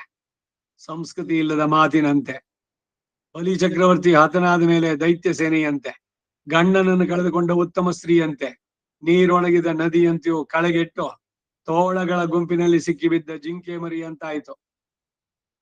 ಆಗಿನ ರಣರಂಗವು ಶರಭಾಹತವಾದ ಸಿಂಹವುಳ್ಳ ಪರ್ವತ ಗುಹೆಯಂತೆ ಮಹತ್ತಾದ ಶೋಚನೀಯ ಸ್ಥಿತಿಯಲ್ಲಿತ್ತು. ಆ ಸಮುದ್ರದಲ್ಲಿ 4 ಕಡೆಗಳಿಂದಲೂ ಬಿರುಗಾಳಿ ಹಿಡಿತಕ್ಕೆ ಸಿಕ್ಕಿದ ಹಡಗಿನಂತೆ ನಿನ್ನ ಕಡೆಯ ಚತುರಂಗ ಸೈನ್ಯವು ಪಾಂಡವರಿಂದ ಮಹತ್ತಾದ ವಿಪತ್ತಿಗೊಳಗಾಗಿ ಹಿಂದು ಮುಂದೆ ತೋರದೆ ತತ್ತಳಿಸಿದಾಯಿತು. ಆಗ ಕೌರವ ಸೈನ್ಯದಲ್ಲಿದ್ದ ಅನೇಕ ರಾಜರು ಸೈನಿಕರು ತಮಗೆ ರಕ್ಷಕರನ್ನ ಕಾಣದೆ ಅಧಪಾತಾಳದಲ್ಲಿ ಮುಳುಗಿ ಹೋದಂತೆ ಭಯದಿಂದ ತತ್ತಳಿಸ್ತಾ ಇದ್ರು. ಆಗ ಕೌರವರಿಗೆಲ್ಲ ಕರ್ಣನ ನೆನಪುಂಟಾಯಿತು. ಕರ್ಣನ ಪರಾಕ್ರಮದಲ್ಲಿ ಹೆಚ್ಚು ಕಡಿಮೆ ಭೀಷ್ಮನಿಗೆ ಸಮಾನ, ಶಸ್ತ್ರಧಾರಿಗಳಲ್ಲಿ ಶ್ರೇಷ್ಠ, ವಿದ್ಯೆಯಿಂದಲೂ ತಪಸ್ಸಿನಿಂದಲೂ ಮೇಲ್ಮಗೊಂಡವನು. ಆದ್ದರಿಂದ ಆಪತ್ತಿನಲ್ಲಿ ಸಿಕ್ಕಿದವರು ತಮ್ಮ ಬಂಧು ಎಂದು ನೆನೆಸುವಂತೆ ಕೌರವ ಮನಸ್ಸೆಲ್ಲ ಕರ್ಣನ ಕಡೆಗೆ ಓಡಿತು. ಎಲ್ಲರೂ ಕರ್ಣ ಎಲ್ಲಿ ಎಂದು ಕೂಗುತ್ತಾ ತಮ್ಮಲ್ಲಿ ಒಬ್ಬರಿಗೊಬ್ಬರು ತಮ್ಮ ದೇಹವನ್ನೇ ಸುಳಿದುಕೊಟ್ಟು, ಆ ರಾಧೆಯನ್ನಲ್ಲದೆ ಈಗ ನಮಗೆ ಬೇರೆ ರಕ್ಷಕರಿಲ್ಲ. ಅವನು ತನ್ನ ದೇಹವನ್ನಾದರೂ ಬಿಟ್ಟು ನಮಗಾಗಿ ಹೋರಾಡತಕ್ಕವನು. ಇದಲ್ಲದೆ ಅವನು ಭೀಷ್ಮನ ಮೇಲಿನ ಕೋಪಕ್ಕಾಗಿ ಕಳೆದ 10 ದಿನಗಳಿಂದ ಯುದ್ಧ ಮಾಡದೆ ಸುಮ್ಮನಿದ್ದ. ಈಗ ನಮಗೆ ಅವನಿಂದಲೇ ಕ್ಷೇಮ ಉಂಟಾಗಬೇಕು. ಅವನು ತನ್ನ ಎಲ್ಲ ಬಾಂಧವರೊಡನೆ ಈಗಲೇ ಬಂದು ಯುದ್ಧ ಮಾಡ್ಲಿ. ಅವನನ್ನು ಬೇಗ ಕರೆಸಿ. ಹಿಂದೆ ಭೀಷ್ಮನ ಎಲ್ಲಾ ಕ್ಷತ್ರಿಯರ ಮುಂದೆ ರಥ ತೀರಥರ ಸಂಖ್ಯೆಯನ್ನು ಗಣನೆ ಮಾಡಿದಾಗ ಕರ್ಣನು ಎಲ್ಲರಿಗಿಂತಲೂ ಇಮ್ಮಡಿ ಸಾಮರ್ಥ್ಯ ಉಳ್ಳವನಾಗಿದ್ರು ಕೂಡ ಅರ್ಧರಥರ ಗುಂಪಿನಲ್ಲಿ ಎಣಿಸಲ್ಪಟ್ಟ. ಧನುರ್ಧಾರಿಗಳಿಗೆಲ್ಲ ಮೇಲೆಂದು ಶೂರಸಮ್ಮತನಾದ ಕರ್ಣ ದೇವದಾನವೆಲ್ಲ ಒಂದಾಗಿ ತನ್ನನ್ನು ನಿಧಿಸಿ ಬಂದರೂ ಯುದ್ಧಕ್ಕೆ ಹಿಂಜಿರುವವನಲ್ಲ. ಅಂತಹ ವೀರ್ಯವುಳ್ಳ ತನ್ನನ್ನ ಗಾಂಗೆಯನ್ನು ಹೀನವಾಗಿ ಎಣಿಸಿದ ಎಂಬ ಕೋಪದಿಂದಲೇ ಆ ರಾಧೆಯ ಅದೇ ಸಭೆಯಲ್ಲಿ ಭೀಷ್ಮನನ್ನು ನೋಡಿ, ನೀನು ಬದುಕಿರುವವರೆಗೆ ನಾನು ಯುದ್ಧ ಮಾಡೋದಿಲ್ಲ. ಆ ಯುದ್ಧದಲ್ಲಿ ಒಂದು ವೇಳೆ ನಿನ್ನಿಂದಲೇ ಪಾಂಡವರೆಲ್ಲ ಹತರಾಗಿ ಬಿಟ್ರೆ ಆಗ ದುರ್ಯೋಧನ ಅನುಜ್ಞೆ ಪಡೆದು ನಾನು ಕಾಡಿಗೆ ಹೊರಟೋಗ್ತೇನೆ. ಹಾಗಿಲ್ಲದೆ ಆ ಯುದ್ಧದಲ್ಲಿ ನೀನೇ ಪಾಂಡವರಿಂದ ಹತನಾಗಿ ವೀರ ಸ್ವರ್ಗವನ್ನು ಹೊಂದಿದ್ರೆ ಆಗ ನಾನೊಬ್ಬನೇ ಅಸಹಾಯನಾಗಿ ಏಕರಥದಿಂದ ಯುದ್ಧಕ್ಕೆ ಹೋಗಿ ನೀನು ಆ ಪಾಂಡವ ಪಕ್ಷದಲ್ಲಿ ಯಾವ ಯಾವ ರಥಿಕರನ್ನು ಜಯಿಸಲಾರದೆ ಅವರನ್ನು ನಿನಗಿಂತಲೂ ಪ್ರಬಲ ಎಂದು ತಿಳಿದಿದ್ಯೋ ಅವರನ್ನೆಲ್ಲ ನಾನು ಜಯಿಸಿ ಬರ್ತೇನೆ ಎಂದು ಪ್ರತಿಜ್ಞೆ ಮಾಡಿ ಭೀಷ್ಮನ ಯುದ್ಧ ಕಾಲದಲ್ಲೆಲ್ಲ ಶಸ್ತ್ರವನ್ನೇ ಮುಟ್ಟದೆ ತಾನೊಬ್ಬನು ಬೇರೆಯಾಗಿ ಉಳಿದು ಬಿಟ್ಟ. ನಿನ್ನ ಪುತ್ರನ ಅನುಮತಿಯಿಂದಲೇ ಅವನು ಈಗ ಯುದ್ಧ ಮಾಡದೆ ತಟಸ್ಥನಾಗಿದ್ದ. ಆದರೇನು ಮಹಾಪರಾಕ್ರಮಿಯಾದ ಭೀಷ್ಮನು ಪಾಂಡವರ ಕಡೆಯ ಅನೇಕ ಸೈನಿಕರನ್ನು ಸಂಹರಿಸಿದನು. ಸತ್ಯಸಂಧನು ಮಹಾ ತೇಜಸ್ವಿಯಾದ ಭೀಷ್ಮನು ಸತ್ತ ಮೇಲೆ ನಿನ್ನ ಮಕ್ಕಳ ಮುಂದೆ ತಮ್ಮ ಕಷ್ಟವನ್ನು ದಾಟಿಸಲು ಕರ್ಣನೇ ತಮಗೆ ದಿಕ್ಕು ಎಂದು ವರ್ಣಿಸಿಕೊಂಡ್ರು. ಹೀಗೆ ನಿನ್ನ ಮಕ್ಕಳು ಇತರ ಯೋಧರು ನಮ್ಮ ಪಕ್ಷದ ಅನೇಕರು ರಾಜರು ಕರ್ಣ ಕರ್ಣ ಎಂದು ಮರೆಯಿಟ್ರು. ಕೆಲವರು ಅವನ ಮುಂದೆ ಹೋಗಿ ನಿನ್ನ ಪರಾಕ್ರಮಕ್ಕೆ ಇದು ಸಕಾಲ ಎಂದು ಪ್ರಾರ್ಥಿಸಿದರು. ಸೈನ್ಯದ ಎಲ್ಲಾ ಕಡೆಯಲ್ಲಿಯೂ ಸಮಸ್ತ ಯೋಧರು ಕರ್ಣನ ಹೆಸರನ್ನೇ ಎತ್ತಿ ಹೇಳ್ತಾ ಇದ್ರು. ನಮ್ಮವರೆಲ್ಲರೂ ಆಪತ್ಕಾಲದಲ್ಲಿ ಬಂಧುವನ್ನು ಸ್ಮರಿಸುವಂತೆ ಪರಶುರಾಮನಿಂದ ಸಾಕ್ಷಾತ್ತಾಗಿ ಅಸ್ತ್ರ ಶಿಕ್ಷೆಯನ್ನು ಹೊಂದಿ ದುರ್ಜಯ ಎನಿಸಿದ ಕರ್ಣನನ್ನೇ ತಮಗೆ ದಿಕ್ಕಾಗಿ ನಿಶ್ಚಯಿಸಿದ್ರು. ಹಿಂದೆ ಶ್ರೀ ವಿಷ್ಣು ದೇವತೆಗಳನ್ನೆಲ್ಲ ಮಹಾಭಯದಿಂದ ತಪ್ಪಿಸಿದಂತೆ ಈ ಮಹಾಭಯದಿಂದ ತಮ್ಮನ್ನು ತಪ್ಪಿಸಲು ಕರ್ಣನೇ ಸಮರ್ಥ ಎಂದು ಎಣಿಸಿದ್ರು ಎಂದ.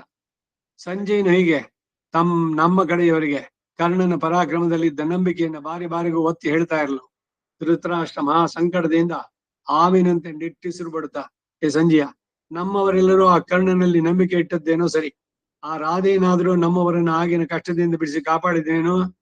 ಪ್ರಾಣ ಭಯದಿಂದ ತನ್ನಲ್ಲಿ ಮರೆ ಹೊಕ್ಕ ನಮ್ಮ ಕಡೆಯವರ ನಂಬಿಕೆಯನ್ನ ಅವನು ಸುಳ್ಳಾಗಿಸಲಿಲ್ಲವಟ್ಟೆ ಧನುರ್ಧಾರಿಗಳಲ್ಲಿ ಮೇಲಿರಿಸಿಕೊಂಡು ಸತ್ಯ ಪರಾಕ್ರಮಿ ಇರಿಸಿದ ಕರ್ಣನಾದ್ರು ನಮ್ಮ ಸೈನ್ಯಕ್ಕೆ ಭೀಷ್ಮನಿಲ್ಲದ ಕೊರತೆಯನ್ನ ನೀಗಿಸಿ ಆ ಶತ್ರುಗಳಿಗೆ ಭಯವನ್ನುಂಟು ಮಾಡದ್ನೆ. ಪುರುಷ ವ್ಯಾಘ್ರ ಎನಿಸಿದ ಕರ್ಣನು ತನ್ನಲ್ಲಿ ಬಂದು ಮೊರೆ ಇಟ್ಟ ಬಂಧುಗಳ ಮತ್ತು ದುಃಖಿತರ ರಕ್ಷಣೆಯನ್ನ ಹಿತವನ್ನು ಉದ್ದೇಶಿಸಿ ಯುದ್ಧದಲ್ಲಿ ತನ್ನ ಪ್ರಾಣಗಳನ್ನು ಲಕ್ಷಿಸದೆ ಕೆಲಸ ಮಾಡದ್ನೆ. ನನ್ನ ಮಕ್ಕಳ ಜಯ ಆಶೆಯನ್ನು ಅವನಾದ್ರೂ ಸಫಲಗೊಳಿಸದ್ನೆ ಎಂದ. ಇಲ್ಲಿಗೆ ದ್ರೋಣ ಪರ್ವದ ಮೊದಲನೇ ಅಧ್ಯಾಯ. ಅಷ್ಟಮೈಜಿ ಸಮೇತ ಶ್ರೀಕೃಷ್ಣಾಯ ಪರಬ್ರಹ್ಮಣೇ ನಮಃ. ಕರ್ಣನು ಪಾಂಡವರನ್ನ ನಿರ್ಮೂಲ ಮಾಡಿ ದುರ್ಯೋಧನಿಗೆ ರಾಜ್ಯವನ್ನ ನೆಲೆಗೊಳಿಸುವುದಾಗಿ ಪ್ರತಿಜ್ಞೆ ಮಾಡಿ ಯುದ್ಧಕ್ಕೆ ಹೊರಟದ್ದು. ಅಷ್ಟಮೈಜಿ ಸಮೇತ ಶ್ರೀಕೃಷ್ಣಾಯ ಪರಬ್ರಹ್ಮಣೇ ನಮಃ. ಸಂಜಯನು ಧೃತರಾಷ್ಟ್ರನ ಕುರಿತು, ಹೇ ಮಹಾರಾಜ, ಇಷ್ಟರಲ್ಲಿ ಅಧಿರಥ ಪುತ್ರನಾದಂತ ಕರ್ಣನಿಗೂ ಭೀಷ್ಮನು ಹತನಾದ ವೃತ್ತ ಅಂತ ತಿಳಿಯಿತು.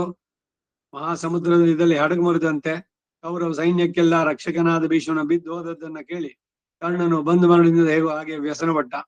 ಆಗ ಅವನಿಗೆ ನಿನ್ನ ಮಗನ ಸೈನ್ಯವನ್ನ ಆ ವಿಪತ್ತಿನಿಂದ ತಪ್ಪಿಸಬೇಕು ಅಂತ ತೋರಿದು. ಪುರುಷ ಶ್ರೇಷ್ಠನು, ಯಾವ ಯುದ್ಧದಲ್ಲಿಯೂ ಪರಾಜಯ ಇಲ್ಲದವನು, ಮಹಾರಥನೂ ಆದ ಭೀಷ್ಮ ಯುದ್ಧದಲ್ಲಿ ಬಿದ್ದು ಹೋದದ್ದನ್ನ ಕೇಳಿದವಣ್ಣೆ ಕರ್ಣನು ದುರ್ಯೋಧನನ್ನು ಕಾಣಲು ಹೊರಟ. ಸಮುದ್ರದಲ್ಲಿ ಮುಳುಗಿ ಹೋಗುತ್ತಿರುವ ಹಡಗಿನಂತೆ ದುರ್ಯೋಧನ ಸೈನ್ಯ ಭೀಷ್ಮನ ಪರಾಜಯದಿಂದ ವಿಪತ್ತಿಗೆ ಗುರಿಯಾಗಿರುವುದನ್ನು ನೋಡಿ ಕರ್ಣ ವಿಪತ್ತಿನಲ್ಲಿ ಸಿಕ್ಕಿದ ಮಕ್ಕಳನ್ನ ನೋಡಿ ತಂದೆ ಹೇಗೋ ಹಾಗೆ ಕೌರವ ಸೈನ್ಯದ ರಕ್ಷಣೆಯಲ್ಲಿ ಅತಿ ಆತುರವುಳ್ಳವನಾಗಿ ಸಾಕ್ಷಾತ್ ಪರಶುರಾಮನಿಂದ ತನಗೆ ಕೊಡಲ್ಪಟ್ಟಂತಹ ದಿವ್ಯ ಧನುಸ್ಸನ್ನ ಕೈಗೆತ್ತಿಕೊಂಡ. ಅದನ್ನು ಚೆನ್ನಾಗಿ ತಿಳಿ ನಾಣೆ ಇರಿಸಿದ. ಕಾಲಾಗ್ನಿಗೂ ಪ್ರಳಯ ಕಾಲದ ವಾಯುವಿಗೂ ಸಮಾನವಾದ ಬಾಣಗಳನ್ನೆಲ್ಲ ಸಂಗ್ರಹಿಸಿಕೊಂಡ. ಹೀಗೆ ಧನುರ್ಬಾಣಗಳನ್ನು ಹಿಡಿದು ಹೊರಟು ಬರುತ್ತಾ ಕೌರವ ಸೈನ್ಯಕ್ಕೆಲ್ಲ ಉತ್ತೇಜನ ಕೊಡುವಂತೆ, ಎಲ್ಲ ವೀರರೇ, ಚಂದ್ರನಲ್ಲಿ ಕಾಂತಿ ಹೇಗೋ ಹಾಗೆ ಆ ಭೀಷ್ಮನಲ್ಲಿ ಧೈರ್ಯ, ಬುದ್ಧಿ, ಪರಾಕ್ರಮ, ಬಲ, ಸತ್ಯ, ಸ್ಮರಣ ಶಕ್ತಿ, ಎಲ್ಲ ದಿವ್ಯಾಸ್ತ್ರಗಳು, ವಿನಯ, ಲಜ್ಜೆ, ಪ್ರಿಯವಾಕ್ಕು, ಅಸೂಯೆ ಇಲ್ಲದಿರುವಿಕೆ, ಇವೇ ಮೊದಲಾದ ಎಲ್ಲ ಉತ್ತಮ ಗುಣಗಳು ನೆಲೆಗೊಂಡಿದ್ದವು. ಅವನು ಉಪಕಾರವನ್ನು ಸ್ಮರಿಸತಕ್ಕವನು, ಬ್ರಾಹ್ಮಣ ವಿರೋಧಿಗಳನ್ನು ನಿಗ್ರಹಿಸತಕ್ಕವನು, ಶತ್ರು ವೀರರನ್ನ ಧ್ವಂಸ ಮಾಡತಕ್ಕವನು.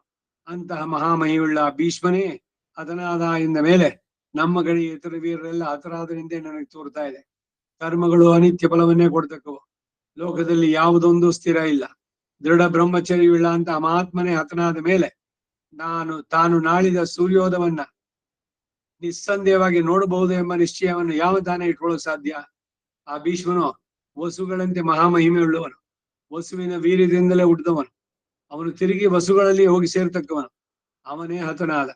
ಇನ್ನು ನಾವು ನಮ್ಮ ಪುತ್ರರನ್ನ, ಭೂಮಿಯನ್ನ, ಕುರುಗಳನ್ನ, ಈ ಸೈನ್ಯವನ್ನ ಕುರಿತು ದುಃಖಿಸೋದೇಕೆ ಎಂದ. ಮಹಾಮಹಿಮನು, ಅಸಮಾನ ತೇಜಸ್ವಿಯು, ತಮ್ಮೆಲ್ಲರಿಗೂ ರಕ್ಷಕನು, ಲೋಕನಿಯಾಮಕನು ಆದಂತ ಭೀಷ್ಮ ಯುದ್ಧದಲ್ಲಿ ಬಿದ್ದು ಹೋದದ್ದನ್ನ ಕೌರವರು ಪರಾಜಿತರಾದದ್ದನ್ನು ನೋಡಿ ಕರ್ಣನು ಹೀಗೆ ವ್ಯಸನದಿಂದ ನಿಟ್ಟುಸಿರುಬಿಟ್ಟು ಕಣ್ಣೀರನ್ನು ಸುರಿಸಿದ. ನಿನ್ನ ಮಕ್ಕಳು, ನಮ್ಮ ಎಲ್ಲಾ ಸೈನಿಕರು ಒಬ್ಬರನ್ನೊಬ್ಬರು ನೋಡಿ ರೋಧಿಸತೊಡಗಿದ್ರು. ಎಲ್ಲರೂ ಧಾರೆ ಧಾರೆಯಾಗಿ ಕಣ್ಣೀರನ್ನು ಸುರಿಸಿದ್ರು. ಆದ್ರೇನು, ಆಮೇಲೆ ತಿರುಗಿ ಇನ್ನು ಪ್ರಬಲ ಯುದ್ಧಕ್ಕೆ ಆರಂಭವಾಯಿತು. ಸೈನ್ಯವೆಲ್ಲ ಅನೇಕ ರಾಜರೊಡನೆ ರಣರಂಗ ಪ್ರವೇಶಿಸಿತು. ಆಗ ಕರ್ಣನು ತನ್ನ ಕಡೆ ರಥಿಕರನ್ನೆಲ್ಲ ಯುದ್ಧಕ್ಕೆ ಪ್ರೋತ್ಸಾಹಗೊಳಿಸುತ್ತಾ, ಮೇಲೆ ರಥಿಕ ಶ್ರೇಷ್ಠ, ಜಗತ್ತೆಂಬುದು ಅನಿತ್ಯವೇ, ಇದು ಯಾವಾಗಲೂ ಮೃತ್ಯುವಿನ ಕಡೆಗೆ ಸೆಳೆಯುತ್ತಾ ಇರುವಂತಹದ್ದು. ಲೋಕದಲ್ಲಿ ಯಾವುದೂ ಸ್ಥಿರ ಎಂದು ನನಗೆ ತೋರಲ್ಲ. ನೀವೆಲ್ಲರೂ ಕಣ್ಣೆದುರಿಗೆ ಇರುವಾಗಲೇ ಪರ್ವತದಂತೆ ನಿಶ್ಚಲನು ಕುರುಶ್ರೇಷ್ಠನಾದ ಭೀಷ್ಮನು ರಣರಂಗದಲ್ಲಿ ಹತನಾದನಲ್ವೇ? ಗಗನಿಂದ ಕೆಳಗೆ ಬಿದ್ದ ಸೂರ್ಯನಂತೆ ಅಂತಹ ಮಹಾರಥನೇ ರಣರಂಗದಲ್ಲಿ ಕೆಡಲ್ಪಟ್ಟ ಮೇಲೆ ಇನ್ನು ನಮ್ಮಲ್ಲಿ ಆ ಅರ್ಜುನ ಪರಾಕ್ರಮವನ್ನು ಸಹಿಸಬಲ್ಲ ದೊರೆಗಳು ಯಾರುಂಟು? ಪರ್ವತವನ್ನೇ ಉರುಳಿಸತಕ್ಕಂತಹ ಪ್ರಚಂಡವಾದ ಬಿರುಗಾಳಿಯನ್ನ ಸಾಮಾನ್ಯ ವೃಕ್ಷಗಳು ತಡೆಯಬಲ್ಲಿವೇನು? ತಮಗೆ ನಿಯೋಗನಾಗಿದ್ದ ರಕ್ಷಿಸುತ್ತಿದ್ದ ಭೀಷ್ಮನ ವಿಯೋಗದಿಂದ ನಮ್ಮ ಸೈನ್ಯವೆಲ್ಲ ಸಂಕಟಕ್ಕೊಳಗಾಗಿದೆ, ಅನಾಥವಾಗಿ ಉತ್ಸಾಹೀನವಾಗಿದೆ. ಮಹಾತ್ಮನಾದ ಭೀಷ್ಮನ ಹೇಗೆ ಕೌರವ ಸೈನ್ಯವನ್ನು ರಕ್ಷಿಸ್ತಾ ಇದ್ನೋ ಅವನಂತೆ ಅದನ್ನು ರಕ್ಷಿಸಬೇಕಾದ ದುರ್ಬರವಾದ ಭಾರವನ್ನೆಲ್ಲ ನೀವು ಈಗ ನನ್ನ ಮೇಲೆ ಹೊರಿಸಿದಿರಿ. ಈ ಜಗತ್ತು ಅನಿತ್ಯ ಎಂಬುದನ್ನು ನಾನು ಚೆನ್ನಾಗಿ ಬಲ್ಲೆ. ಮಹಾಸಮರ್ಥನಾದ ಭೀಷ್ಮನೇ ಬಿದ್ದು ಹೋದ ಮೇಲೆ ನಾನು ಹೇಗೆ ತಾನೇ ನಿಮಗೆ ಅಭಯವನ್ನು ಕೊಡಬಲ್ಲೆ? ಆದರೂ ನನ್ನ ಪ್ರಯತ್ನವನ್ನ ನಾನು ಬಿಡಲಾರೆ.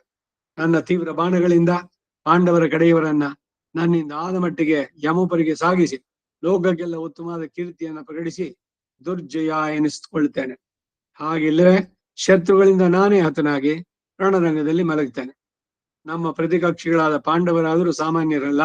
ಯುಧಿಷ್ಠರನು ಧೈರ್ಯ, ಬುದ್ಧಿ, ಸತ್ಯ, ಬಲ ಇತ್ಯಾದಿ ಗುಣಗಳಲ್ಲಿ ಎಲ್ಲರಿಗೂ ಮೇಲೆನಿಸಿದವನು. ವಿಕೋದರ 100 ಬಲವುಳ್ಳವನು. ಅರ್ಜುನ ಸಾಕ್ಷಾತ್ ದೇವೇಂದ್ರ ಪುತ್ರ ಮತ್ತು ಯುವಕ. ಆದ್ದರಿಂದ ದೇವತೆಗಳಿಗಳು ಆದರೂ ಕೂಡ ಆ ಪಾಂಡವರನ್ನು ಜಯಿಸುವುದು ಸುಲಭ ಸಾಧ್ಯ ಮಾತ್ರವಲ್ಲ. ಅವಳಿ ಮಕ್ಕಳಾದ ಆ ನಕುಲ ಸಹದೇವರು ರಣರಂಗದಲ್ಲಿ ಯಮನಿಗೆ ಸಾಟಿ ಎನಿಸ್ತಾರೆ. ಇದರ ಮೇಲೆ ಶ್ರೀಕೃಷ್ಣ ಸಾತ್ಯಕಿಯೊಡನೆ ಆ ಸೈನ್ಯಕ್ಕೆ ಬೆಂಬಲವಾಗಿದ್ದಾನೆ. ಯುದ್ಧಕ್ಕಾಗಿ ಅಲ್ಲಿಗೆ ಹೋದ ಮೇಲೆ ಮೃತ್ಯು ಮುಖದಲ್ಲಿ ಪ್ರವೇಶಿಸಿದಂತೆಯೇ. ಅಲ್ಪ ಬಲವುಳ್ಳವನಾದರೂ ಪ್ರಾಣದಿಂದ ತಪ್ಪಿಸಿಕೊಂಡು ಬರಲಾರ. ಮನಸ್ವಿಗಳು ಉತ್ತಮವಾದ ತಪಸ್ಸಿನಿಂದಲೇ ಅಡಗಿಸಬೇಕು. ಬಲವನ್ನು ಬಲದಿಂದಲೇ ನಿಗ್ರಹಿಸಬೇಕು. ಈಗ ನನ್ನ ಮನಸ್ಸಾದರೂ ಶತ್ರು ನಿಗ್ರಹದಲ್ಲಿಯೂ ಸ್ವಪಕ್ಷ ರಕ್ಷಣದಲ್ಲಿಯೂ ದೃಢ ಸಂಕಲ್ಪ ಮಾಡಿದೆ. ಈ ಸ್ಥಿರ ಬುದ್ಧಿಯಿಂದ ಈಗ ನಾನು ಹೊರಡ್ತೇನೆ. ಅವರ ಹೆಮ್ಮೆಯನ್ನು ಅಡಗಿಸಿ ಬರ್ತೇನೆ. ಹೇ ಸೂತ, ಆ ಪಾಂಡವರಿಂದ ನನ್ನ ಮಿತ್ರನಿಗೆ ಉಂಟಾದ ದ್ರೋಹವೇನೋ ನನಗೆ ಎಂದಿಗೂ ಸಹಿಸತಕ್ಕದ್ದಲ್ಲ. ಸೈನ್ಯವು ಭಂಗ ಹೊಂದಿದಾಗ ಮುಂದೆ ಬರುವವನೇ ನಿಜವಾದ ಮಿತ್ರ. ಸತ್ಪುರುಷರಿಗೂ ಆರ್ಯರಿಗೂ ಯೋಗವಾದ ಈ ಕಾರ್ಯವನ್ನ ಈಗ ನಾನು ಮಾಡಲೇಬೇಕು. ನಾನು ಪ್ರಾಣದ ಆಸೆಯನ್ನು ತೊರೆದು ಯುದ್ಧದಲ್ಲಿ ನಮ್ಮ ಶತ್ರುಗಳನ್ನೆಲ್ಲ ಕೊಲ್ತೇನೆ. ಇಲ್ಲವೇ ಅವರಿಂದ ಹತನಾಗಿ ಭೀಷ್ಮನನ್ನು ಹಿಂಬಾಲಿಸಿ ವೀರ ಸ್ವರ್ಗವನ್ನು ಹೊಂದುತ್ತೇನೆ. ಈಗ ನಮ್ಮ ಸೈನ್ಯವನ್ನೆಲ್ಲ ಮೊತ್ತಕ್ಕೆ ಅನಾಥವಾಗಿ ಗೋಳಿಡ್ತಾ ಇದೆ. ಹೆಂಗಸರು ಮಕ್ಕಳೆಲ್ಲ ರೋಧಿಸ್ತಾ ಇದ್ದಾರೆ. ಧೃತರಾಷ್ಟ್ರಪುತ್ರ ಪೌರುಷವೆಲ್ಲ ಭಗ್ನವಾಗಿದೆ. ಈ ಕಾಲದಲ್ಲಿ ಮಾಡಬೇಕಾದ ಕಾರ್ಯವೇನು ಅದನ್ನು ನಾನು ಬಲ್ಲೆ. ಹೇ ಸಾರಥಿ, ನಮ್ಮ ಪ್ರಭುವಿನ ಶತ್ರುಗಳನ್ನ ನಾನು ಜಯಿಸಿಯೇ ಬರಬೇಕು. ಪಾಂಡವರನ್ನ ಕೊಂದು ಕುರಿಗಳನ್ನು ರಕ್ಷಿಸುವ ಪ್ರಯತ್ನ ಮಾಡ್ತಾನೆ. ಈಗಿನ ಭಯಂಕರ ರಣದಲ್ಲಿ ನನ್ನ ಪ್ರಾಣಗಳ ಆಸೆಯನ್ನು ತೊರೆದು ಶತ್ರು ಸಂಘಗಳನ್ನೆಲ್ಲ ಕೊಂದು ನಮ್ಮ ದುರ್ಯೋಧನಿಗೆ ರಾಜ್ಯವನ್ನು ಕೊಡಿಸ್ತೇನೆ. ಹೇ ಸೂತ, ಸುವರ್ಣ ರತ್ನಗಳ ವಿಚಿತ್ರ ಕಾಂತಿಯಿಂದ ಶೋಭಿಸುವ ಯುದ್ಧ ಕವಚವನ್ನು ತಂದು ನನ್ನ ಮೈಗೆ ತೊಡಿಸು. ಸೂರ್ಯ ತೇಜಸ್ಸುಳ್ಳ ನನ್ನ ಶಿರಸ್ಥಾನವನ್ನು ತರಿಸು. ನನ್ನ ಧನುಸನ್ನ ಅಗ್ನಿಗೂ ಸರ್ಪಗಳಿಗೂ ಸಮಾನವಾದ ನನ್ನ ಬಾಣಗಳನ್ನು ಈಗಲೇ ತರಿಸು. 16 ಬತ್ತಳಿಕೆಗಳು, ದಿವ್ಯ ಧನುಸ್ಸುಗಳು, ಕತ್ತಿ, ಶಕ್ತಿ, ಗದೆ ಮುಂತಾದ ಮಹಾ ಆಯುಧಗಳು ಸಿದ್ಧವಾಗಲಿ. ಸುವರ್ಣ ಚಿತ್ರಿತವಾದ ಹಿಡಿಯುವ ಶಂಖವನ್ನ ತರಿಸು. ನನ್ನ ಧ್ವಜ ಚಿಹ್ನವಾದ ಸುವರ್ಣ ಶೃಂಖಲೆಯನ್ನ, ಕಮಲ ಚಿಹ್ನೆಗಳುಳ್ಳ ನನ್ನ ಜಯಧ್ವಜವನ್ನು ಸಿದ್ಧಗೊಳಿಸು. ಅರಳುಗಳಿಂದ ಕೂಡಿ ಅಂದವಾಗಿ ಇರಿಸಿದಂತಹ ನನ್ನ ವಿಚಿತ್ರ ಮಾಲಿಕೆಯನ್ನ ಬಟ್ಟೆಗಳಿಂದ ಚೆನ್ನಾಗಿ ಒರೆಸಿ ಈಗಲೇ ತರುವಂತೆ ಹೇಳು. ಬಿಳಿ ಮೇಘಗಳಿಗೆ ಸಮಾನವಾಗಿ ಒಳ್ಳೆ ದೇಹಪುಷ್ಟಿಯುಳ್ಳ ಕುದುರೆಯನ್ನ ಮಂತ್ರ ಭೂತಗಳಾದ ನೀರಿನಿಂದ ಸ್ನಾನ ಮಾಡಿಸಿಕೊಂಡು ಬಂದು ನನ್ನಲ್ಲಿ ನಿಲ್ಲಿಸು. ಆ ಕುದುರೆಗಳನ್ನ ಚೆನ್ನಾಗಿ ಮೆರುಗೆಕ್ಕಿದ್ದ ಸುವರ್ಣ ಆಭರಣಗಳಿಂದ ಅಲಂಕರಿಸು. ನನ್ನ ಜಯ ರಥರಲ್ಲಿ ಯುದ್ಧಕ್ಕೆ ಬೇಕಾದ ಸಕಲ ಉಪಕರಣಗಳು ಕೂಡ ಅಲ್ಲಿ ಸಿದ್ಧವಾಗಿರಲಿ. ಶೀಘ್ರಗಾಮಿಗಳಾದ ಕುದುರೆಗಳನ್ನು ಹೂಡಿ ಸುವರ್ಣ ರತ್ನ ಮಾಲಿಕೆಗಳಿಂದ ಅಲಂಕೃತವಾದ ರಥವನ್ನ ಈಗಲೇ ತರಿಸಬೇಕು. ವೇಗವುಳ್ಳ ವಿಚಿತ್ರ ಧನಸ್ಸುಗಳನ್ನ, ದೃಢವಾದ ನಾಣುಗಳನ್ನ, ಅದರ ಕಟ್ಟುಗಳನ್ನು ಉತ್ತಮ ಬಾಣಗಳಿಂದ ತುಂಬಿದ ಬತ್ತಿಗಳೊಡನೆ ಸಿದ್ಧಗೊಳಿಸು. ಯುದ್ಧ ಕವಚಗಳನ್ನು ಚೆನ್ನಾಗಿ ಸಂಗ್ರಹಿಸಲು. ಯುದ್ಧ ಪ್ರಯಾಣಕ್ಕೆ ಯೋಗ್ಯವಾದ ಸಾಧನಗಳೆಲ್ಲ ಸಿದ್ಧವಾಗಲಿ. ಸುವರ್ಣ ಕಾಂತಿಯುಕ್ತವಾದ ವೀರ ಕವಚವನ್ನು ಕಟ್ಟಿ ವೀರ ಮಾಲೆಯನ್ನು ಧರಿಸಿ ಈಗಲೇ ನಾನು ಹೊರಡ್ತೇನೆ. ಪ್ರಯಾಣದ ಬೇರಿಗಳು ನಡೆಸಲ್ಪಡಲಿ. ಈ ಸಾರಥಿ, ಆ ಕಿರೀಟಿ, ಆ ವೃಕೋದರ, ಆ ಧರ್ಮಪುತ್ರ, ಆ ಯಮ ಎಲ್ಲಿದ್ದಾರೋ ಅಲ್ಲಿಗೆ ಈಗ ರಥವನ್ನ ನೀನು ಬಿಡಬೇಕು. ಈಗಿನ ಯುದ್ಧದಲ್ಲಿ ಅದನ್ನಾದ್ರೂ ಅವರನ್ನಾದ್ರೂ ನಾನು ಕೊಲ್ತೇನೆ, ಇಲ್ಲವೇ ಭೀಷ್ಮನಂತೆ ಆದರೆ ಅವರಿಂದ ನಾನೇ ಹತನಾಗಿ ಯಮಪುರಿಗೆ ಹೋಗ್ತೇನೆ. ಆದರೆ ಸೂತ, ಸತ್ಯವ್ರತವುಳ್ಳ ಯುಧಿಷ್ಠರನು, ಆ ಭೀಮಾರ್ಜುನರು, ಶ್ರೀ ವಾಸುದೇವ, ಸಾತ್ವಿಕಿ, ಸಂಜಯ ಯಾರು ಪಕ್ಷದಲ್ಲಿದ್ದಾರೋ ಅಂತ ಸೈನ್ಯವನ್ನ ಇತರ ರಾಜರಿಂದ ಯಾರಿಂದಲೂ ಜಯಿಸೋದು ಸಾಧ್ಯವಲ್ಲ. ಹಾಗಿದ್ದರೂ ನಾನು ಬಿಡೋನಲ್ಲ. ಸರ್ವ ಸಂಹಾರಕನಾದ ಮೃತ್ಯುವೇ ಕ್ಷಣ ಮಾತ್ರಕ್ಕೆ ಎಚ್ಚರ ತಪ್ಪದೆ ಆ ಕಿರೀಟಿಯನ್ನು ರಕ್ಷಿಸುತ್ತಿದ್ರೂ ಇರಲಿ, ನಾನೇನು ಯುದ್ಧಕ್ಕೆ ಹೋಗಿ ಅವನನ್ನ ಕೊಲ್ಲದೆ ಬಿಡೋದಿಲ್ಲ, ಅಥವಾ ನಾನಾದ್ರೂ ಸಾಯ್ತೇನೆ. ಎಲ್ಲಾ ಶೂರರ ಮುಂದೆ ನಾನು ಪ್ರತಿಜ್ಞೆ ಮಾಡಿ ಹೇಳ್ತೇನೆ, ಮಿತ್ರ ದ್ರೋಹಿಗಳು, ರಾಜಭಕ್ತಿ ಇಲ್ಲದವರು, ಪಾಪ ಬುದ್ಧಿ ಉಳ್ಳವರು ನನಗೆ ಸಹಾಯಕರಾಗಲಾರರು ಎಂದ. ಧೃತರಾಷ್ಟ್ರ ಮಹಾರಾಜ ಕರ್ಣನು ರಣೋತ್ಸಾಹದಿಂದ ಹೀಗೆ ಬಾರಿ ಬಾರಿಗೂ ಪ್ರತಿಜ್ಞೆ ಮಾಡಿ ಸುವರ್ಣ ಅಲಂಕೃತವಾದ ಉತ್ತಮ ಅಶ್ವಗಳಿಂದಲೂ ಧ್ವಜ ಪತಾಕೆಗಳಿಂದಲೂ ಸಮಸ್ತ ಯುದ್ಧ ಸಾಮಗ್ರಿಗಳಿಂದಲೂ ಕೂಡಿ ತನ್ನ ಜಯ ರಥವನ್ನೇರಿ ಹೊರಟ. ದೇವಗಣಗಳು ಇಂದ್ರನು ಹೇಗೋ ಹಾಗೆ ಕೌರವರೆಲ್ಲರೂ ಅವನನ್ನು ಪೂಜಿಸಿ ಪೂಜೆ ಮಾಡಿ ಅಭಿನಂದಿಸ್ತಾ ಇದ್ರು. ಉಗ್ರ ಧನುರ್ಧಾರಿಯಾದ ಕರ್ಣ ಭೀಷ್ಮನು ಹತನಾಗಿ ಬಿದ್ದ ಆ ಸ್ಥಳಕ್ಕೆ ಬಂದ. ಸುವರ್ಣ ತಮಾಲಿಕೆಗಳ ಶೋಭಿತವಾಗಿ ದೃಢವಾದಂತಹ ರಥಗುಪ್ತಿ ಅಂದ್ರೆ ಮತ್ತೊಂದರ ಸಂಘಟನದಿಂದ ರಥಕ್ಕೆ ಅಪಾಯ ಬಾರದಂತಿರಲು ರಥದ ಸುತ್ತಲೂ ಮರದಿಂದ ರಚಿಸಿದ ಕಟ್ಟು. ಕಾರುಗಳಿಗೆ ಮುಂದ್ಗಡೆ ಮಡ್ ಗಾರ್ಡ್ ಹಾಕಿರ್ತಾರಲ್ಲ, ಆಕ್ಸಿಡೆಂಟ್ ಆದ್ರೆ ವೆಹಿಕಲ್ಗೆ ಏಟಾಗದೆ ಇರ್ಲಿ ಅಂತ, ಆ ರೀತಿ ರಥಕ್ಕೆ ಕವರ್ ಎಲ್ಲ ಕಡೆಯಿಂದ. ಹಾಗೆ ಆ ರಥದಲ್ಲಿ ಕುಳಿತು ಬರ್ತಾ ಇದ್ದ ಕರ್ಣ ಮಹಾ ತೇಜಸ್ಸುಳ್ಳ ಸೂರ್ಯನಂತೆಯೇ ಕಾಣಿಸ್ತಾ ಇದ್ದ. ಮೇಘಧ್ವನಿಯಿಂದ ಆ ರಥ ಹೊರಟು ಬರುವಾಗ ಅಗ್ನಿವರ್ಣವಾದ ರಥದಲ್ಲಿ ಕುಳಿತಿದ್ದ ಅಗ್ನಿ ತೇಜಸ್ಸುಳ್ಳ ಕರ್ಣ ದಿವ್ಯ ವಿಮಾನವನ್ನೇರಿ ಬರುವ ಮಹೇಂದ್ರನಂತೆ ಶೋಭಿಸ್ತಾ ಇದ್ದ. ಇಲ್ಲಿಗೆ 2ನೇ ಅಧ್ಯಾಯ. ಅಷ್ಟಮೈಷಿ ಸಮೇತ ಶ್ರೀಕೃಷ್ಣಾಯ ಪರಬ್ರಹ್ಮಣೇ ನಮಃ.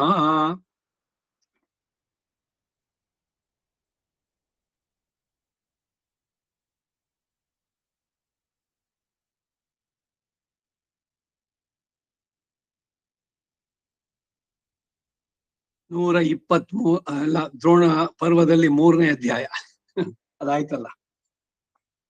2ನೇ ಅಧ್ಯಾಯ ಮುಗಿತು. 3ನೇ ಅಧ್ಯಾಯ.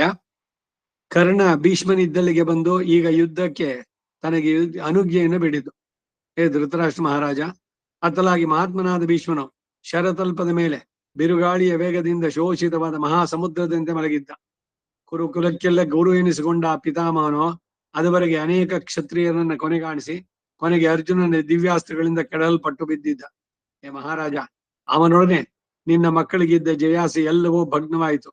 ಅವರ ಸುಖವೋ ಅವರ ರಕ್ಷಣೆಯೂ ತಪ್ಪಿತು.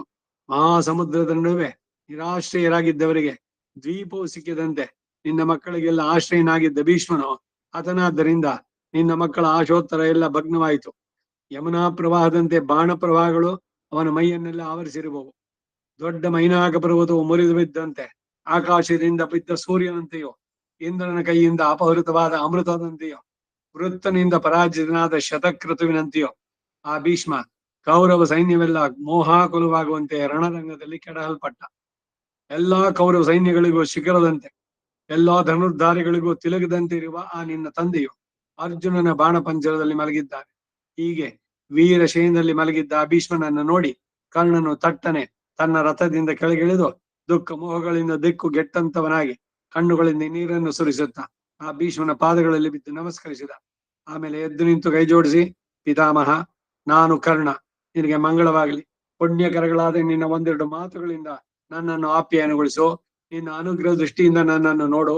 ಹೇ ಮಹಾತ್ಮ, ಲೋಕದಲ್ಲಿ ಪುಣ್ಯಕ್ಕೆ ತಕ್ಕ ಫಲವನ್ನು ಯಾವನೂ ಅನುಭವಿಸುವುದಿಲ್ಲ ಎಂದೇ ನನಗೆ ತೋರುತ್ತೆ. ಮಹಾಧಾರ್ಮಿಕನು ವೃದ್ಧನೂ ಆದ ನೀನೇ ಹೀಗೆ ಶತ್ರುಗಳಿಂದ ಹತನಾಗಿ ಮಲಗಿದೆಯಲ್ಲ. ಹೇಳುವಂತದ್ದನ್ನ ಮಾತು ಕೇಳಿ. ಪುಣ್ಯಕ್ಕೆ ತಕ್ಕ ಫಲ ಯಾವನು ಅನುಭವಿಸಲಿಲ್ಲ ಅಂತ. ಎಲ್ರೂ ಮಾಡಿದ ತಪ್ಪೇನೆ. ಇಲ್ದಿದ್ರೆ ಭೀಷ್ಮ ಅಷ್ಟೆಲ್ಲ ಆಗಿದ್ದವನು ಅನ್ಯಾಯದ ಜೊತೆಗೆ ಸೇರ್ಕೊಂಡ, ಅದರಿಂದ ಅನುಭವಿಸ್ಬೇಕಾಯ್ತಷ್ಟೆ.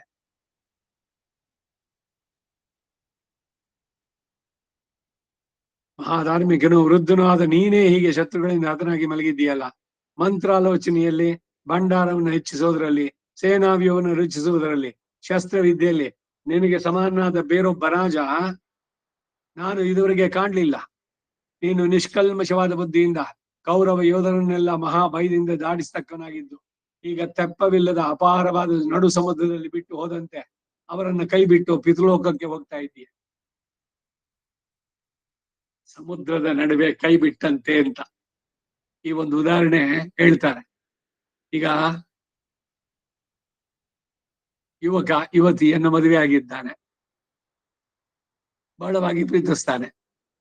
ಎಷ್ಟು ಮಟ್ಟಿಗೆ ಜೋಪಾನ ಅಂದ್ರೆ ಅವಳು ಯಾವುದಕ್ಕೂ ಹೋಗೋದು ಬೇಡ, ಎಲ್ಲದಕ್ಕೂ ನಾನೇ ಹೋಗ್ತೀನಿ. ಒಂದು ಕೊತ್ತಂಬರಿ ಸೊಪ್ಪು ತರೋದಕ್ಕೂ ಇವನೇ ಹೋಗೋದು, ಅವಳಿಗೇನು ಇದುವೇ ಬೇಡ ಅಂತ. ಈ ಪಾಶ್ಚಾತ್ಯ ದಾರ್ಶನಿಕರು ಏನ್ ಬರೀತಾರೆ ಅಂದ್ರೆ, on the day of marriage you teach your wife to lead the life of a widow ಅಂತ. ವಿಧವಿಯಾಗಿ ನೀನು ಇದ್ರೆ ಏನ್ ಹೇಗೆ ಇಡ್ಬೇಕು ಅನ್ನೋದನ್ನ ಮದುವೆ ಆದ ದಿವಸ ತಿಳಿಸು ಅಂತ. ಏನಿದು ಅಮಂಗಳ, ಹೀಗೆ ಹೇಳ್ಬೋದಾ ಅಂತಂದ್ರೆ, ಅವಳು ಇವನಿಲ್ದಲೇ ಇದ್ರೆ ಬದುಕಕ್ಕೆ ಆಗೋಲ್ಲ ಅನ್ನೋ ಸ್ಥಿತಿನಲ್ಲಿ ಇರಬಾರ್ದು. ಹೌದು, ಅವಳೇನ್ ತರೋದು ಬೇಡ, ಇವನ್ ಹೊರಗಡೆ ಹೋಗಿ ಬರೋದು. ಒಂದ್ ವೇಳೆ ಇವನಿಲ್ದಿದ್ರೆ ಅವಳು ತನ್ನನ್ನ ತಾನು ನೋಡಿಕೊಳ್ಳಬಲ್ಲಂತ ಆ ಇದನ್ನ ಅವಳಲ್ಲಿ ಬೆಳೆಸಿರ್ಬೇಕು. ಅವಶ್ಯಕತೆ ಇದ್ರೆ she can rise to the occasion ಅಂತ. ಇದಿಲ್ದಿದ್ರೆ ಕೆಲವರು ಹೀಗೆ ಅತಿಯಾಗಿ ಯಾವುದಕ್ಕೂ ಬೇಡ, ನೀನ್ ಹೋಗ್ಲೇ ಬೇಡ, ನಾನೇ ಎಲ್ಲದಕ್ಕೂ ಮಾಡ್ತೀನಿ ಎಲ್ಲದನ್ನು ಅಂತ ಸಡನ್ ಇವ್ನು ಹೋಗ್ಬಿಟ್ಟ, ಅವಳೇನ್ ಮಾಡ್ಬೇಕು ಅಂತ ಸ್ಥಿತಿ. ಹೇಗೆ ಅಂದ್ರೆ ಸಮುದ್ರದ ನಡುವೆ ಕೈ ಬಿಟ್ಟಂಗೆ ಅಂತ. ಅದಕ್ ಬದಲು ಮೊದಲೇ ಎಲ್ಲದಕ್ಕೂ ತಯಾರಿ ಮಾಡಿದ್ರೆ, ಹೀಗಿರ್ಬೇಕು ಈ ತರದಲ್ಲಿ, ಒಂದ್ ವೇಳೆ ನಾನಿಲ್ಲ ಅವಾಗ ನೀನ್ ಹೇಗ್ ಮಾಡ್ಬೇಕು, ಎಲ್ಲ ಕೆಲ್ಸಕ್ಕೂ ನಾನು ಹೋಗಿ ಬರ್ತೀನಿ. ಒಂದ್ ವೇಳೆ ನಾನು ಇಲ್ದಿದ್ರೆ ನೀನು also should be rise to the occasion. ಅಯ್ಯೋ ನನಗೇನು ಗೊತ್ತಿಲ್ಲ, ಬ್ಯಾಂಕ್ ಅಲ್ಲಿ ಏನಿದೆ ಅದು ಗೊತ್ತಿಲ್ಲ, ಏನ್ ಮಾಡೋದು ಗೊತ್ತಿಲ್ಲ, ವ್ಯವಹಾರ ಗೊತ್ತಿಲ್ಲ, ಮತ್ತೊಂದು ಗೊತ್ತಿಲ್ಲ ಅಂದ್ರೆ ತಿಳಿಸ್ಬೇಕಾದದ್ ತಾನೆ. ತಾನಿದ್ದ ಎಲ್ಲವನ್ನು ನೋಡ್ಕೊಳ್ತಾನೆ ಸರಿ, ಆದ್ರೆ ಒಂದ್ ವೇಳೆ ಇಲ್ದಿದ್ರೆ, ಅದಕ್ಕಾಗಿ ಆ ಮಾತು ಮದುವೆಯಾದ ದಿವಸವೇ teacher to read the life of a widow ಅಂತ ಅಂದ್ಬಿಟ್ಟು ಅಂತ.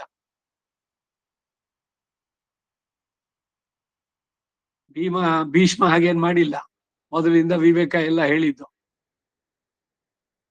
ನಡು ಸಮುದ್ರದಲ್ಲಿ ಬಿಟ್ಟು ಹೋದಂತೆ ಅವರ ಕೈ ಬಿಟ್ಟು ಪಿತೃಲೋಕಕ್ಕೆ ನೀನು ಹೋಗ್ತಾ ಇದೀಯ. ಕೋಪಗೊಂಡ ಹುಲಿಗಳು ಮೃಗಗಳ ಮುಂದೆ ನುಗ್ಗಿ ಕೊಳ್ಳೆ ಹೊಡೆಯುವಂತೆ ಇನ್ನು ಪಾಂಡವರ ಕೌರವ ಸೈನ್ಯವನ್ನ ನಿರಾತಂಕವಾಗಿ ಧ್ವಂಸ ಮಾಡ್ತಾರೆ. ಇನ್ನು ಮೇಲೆ ಆ ಸವ್ಯಸಾಚಿಯ ಗಾಂಡೀವ ಘೋಷವನ್ನು ಕೇಳಿದೊಡನೆ ಕೌರವರು ವಜ್ರ ಘೋಷವನ್ನು ಕೇಳಿದ ದೈತ್ಯರಂತೆ ನಡುಗುತ್ತಾರೆ. ಆ ಗಾಂಡೀವದಿಂದ ಹೊರಟ ಬಾಣಗಳ ಮೊರೆತ ಸಿಡಿಲಿನ ಧ್ವನಿಯಂತೆ ಕೌರವರನ್ನ, ನಮ್ಮ ಕಡೆ ಇತರ ರಾಜರನ್ನು ನಡುಗಿಸಿಬಿಡುತ್ತೆ.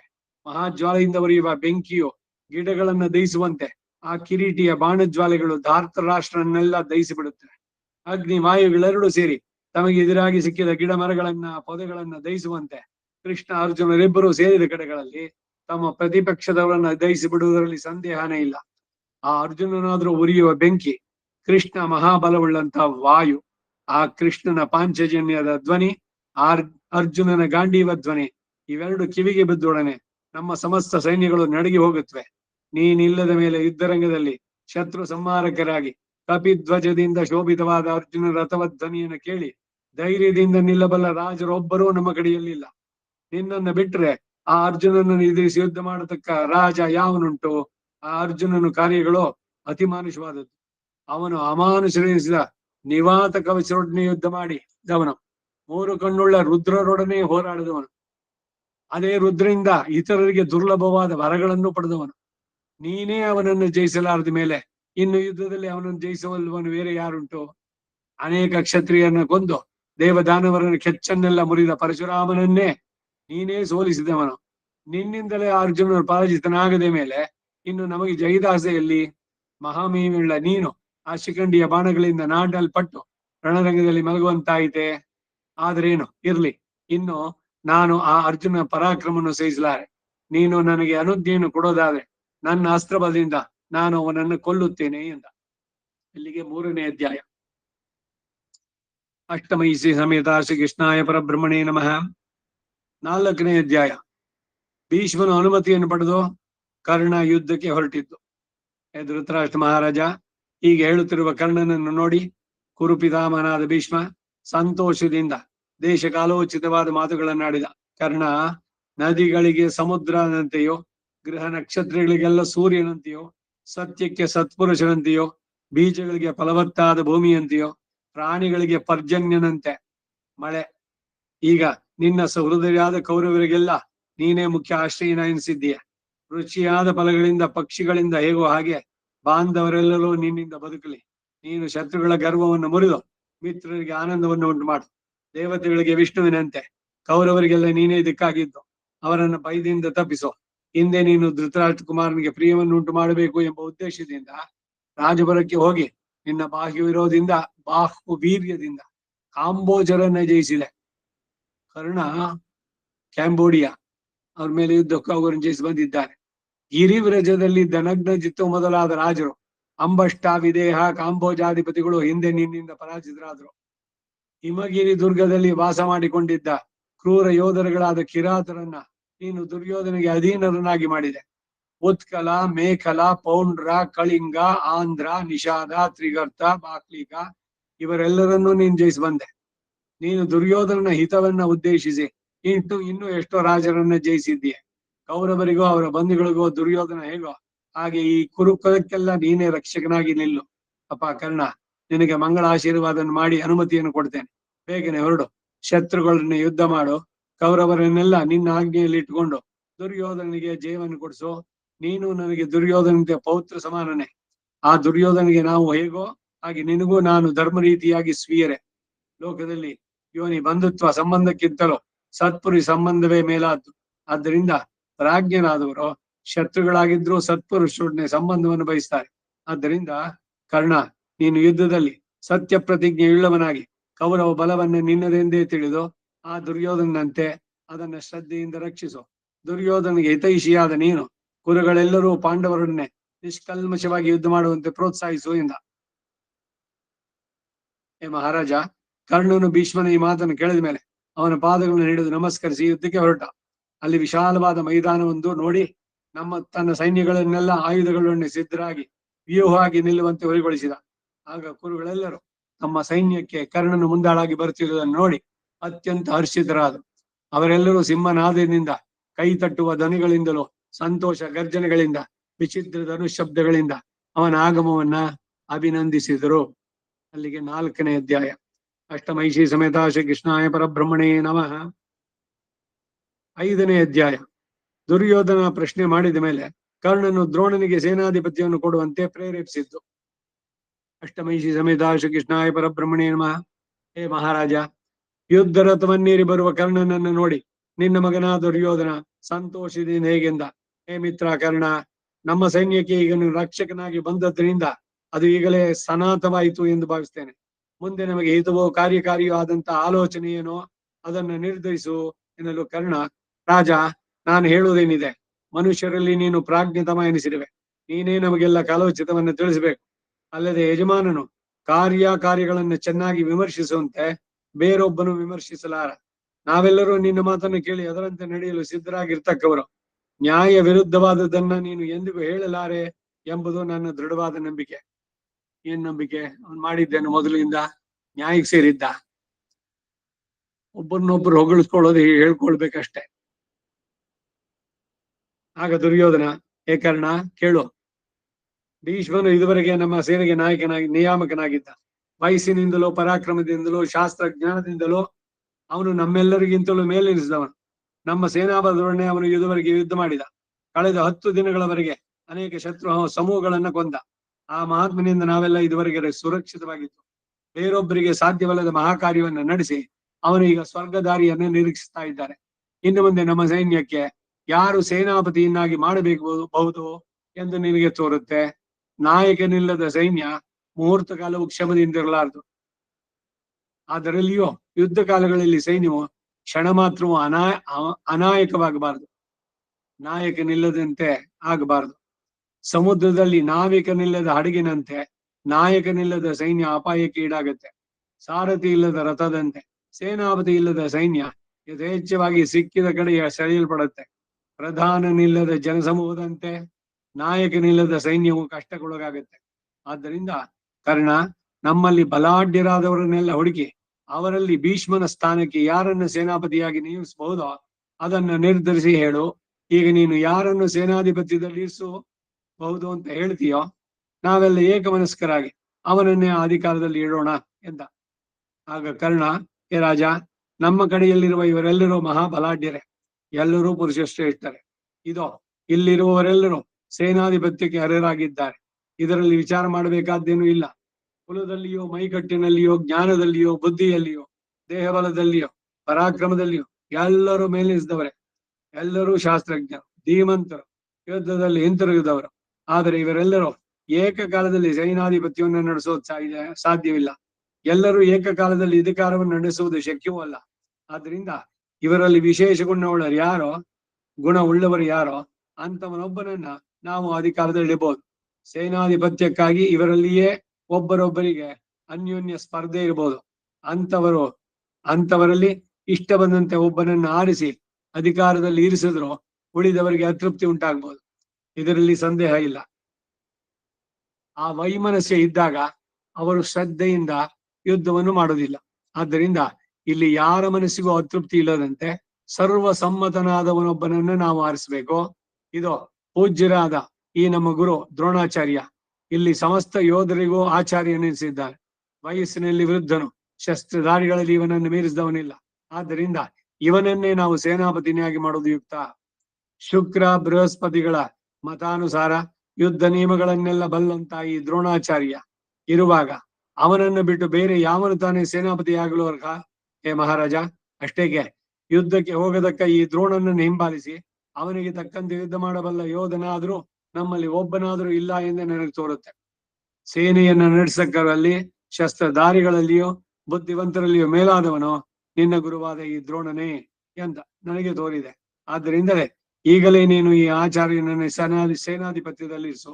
ಹಿಂದೆ ತಮ್ಮ ಜಯಕ್ಕಾಗಿ ದೇವತೆಗಳು ಸ್ಕಂದನನ್ನು ದೇವಸೇನಾಪತಿಯನ್ನಾಗಿ ಮಾಡಿದಂತೆ ಈಗಲೇ ನೀನು ಇವನನ್ನ ಕುರು ಸೈನ್ಯಕ್ಕೆ ಅಧಿಪತಿಯನ್ನಾಗಿ ಅಭಿಷೇಕಿಸು ಎಂದ. ಕರ್ಣ ದುರ್ಯೋಧನಿಗೆ ಕೊಟ್ಟ ಸಲಹೆ. ಇಲ್ಲಿಗೆ 5ನೇ ಅಧ್ಯಾಯ. ದುರ್ಯೋಧನ ದ್ರೋಣನನ್ನ ಸೇನಾಧಿಪತಿಯಾಗಿ ಇರಬೇಕು ಅಂತ ಪ್ರಾರ್ಥನೆ ಮಾಡಿದ್ದು. 6ನೇ ಅಧ್ಯಾಯ. ಅಷ್ಟಮೈಷಿ ಸಮೇತ ಶ್ರೀಕೃಷ್ಣಾಯ ಪರಬ್ರಹ್ಮಣೇ ನಮಃ.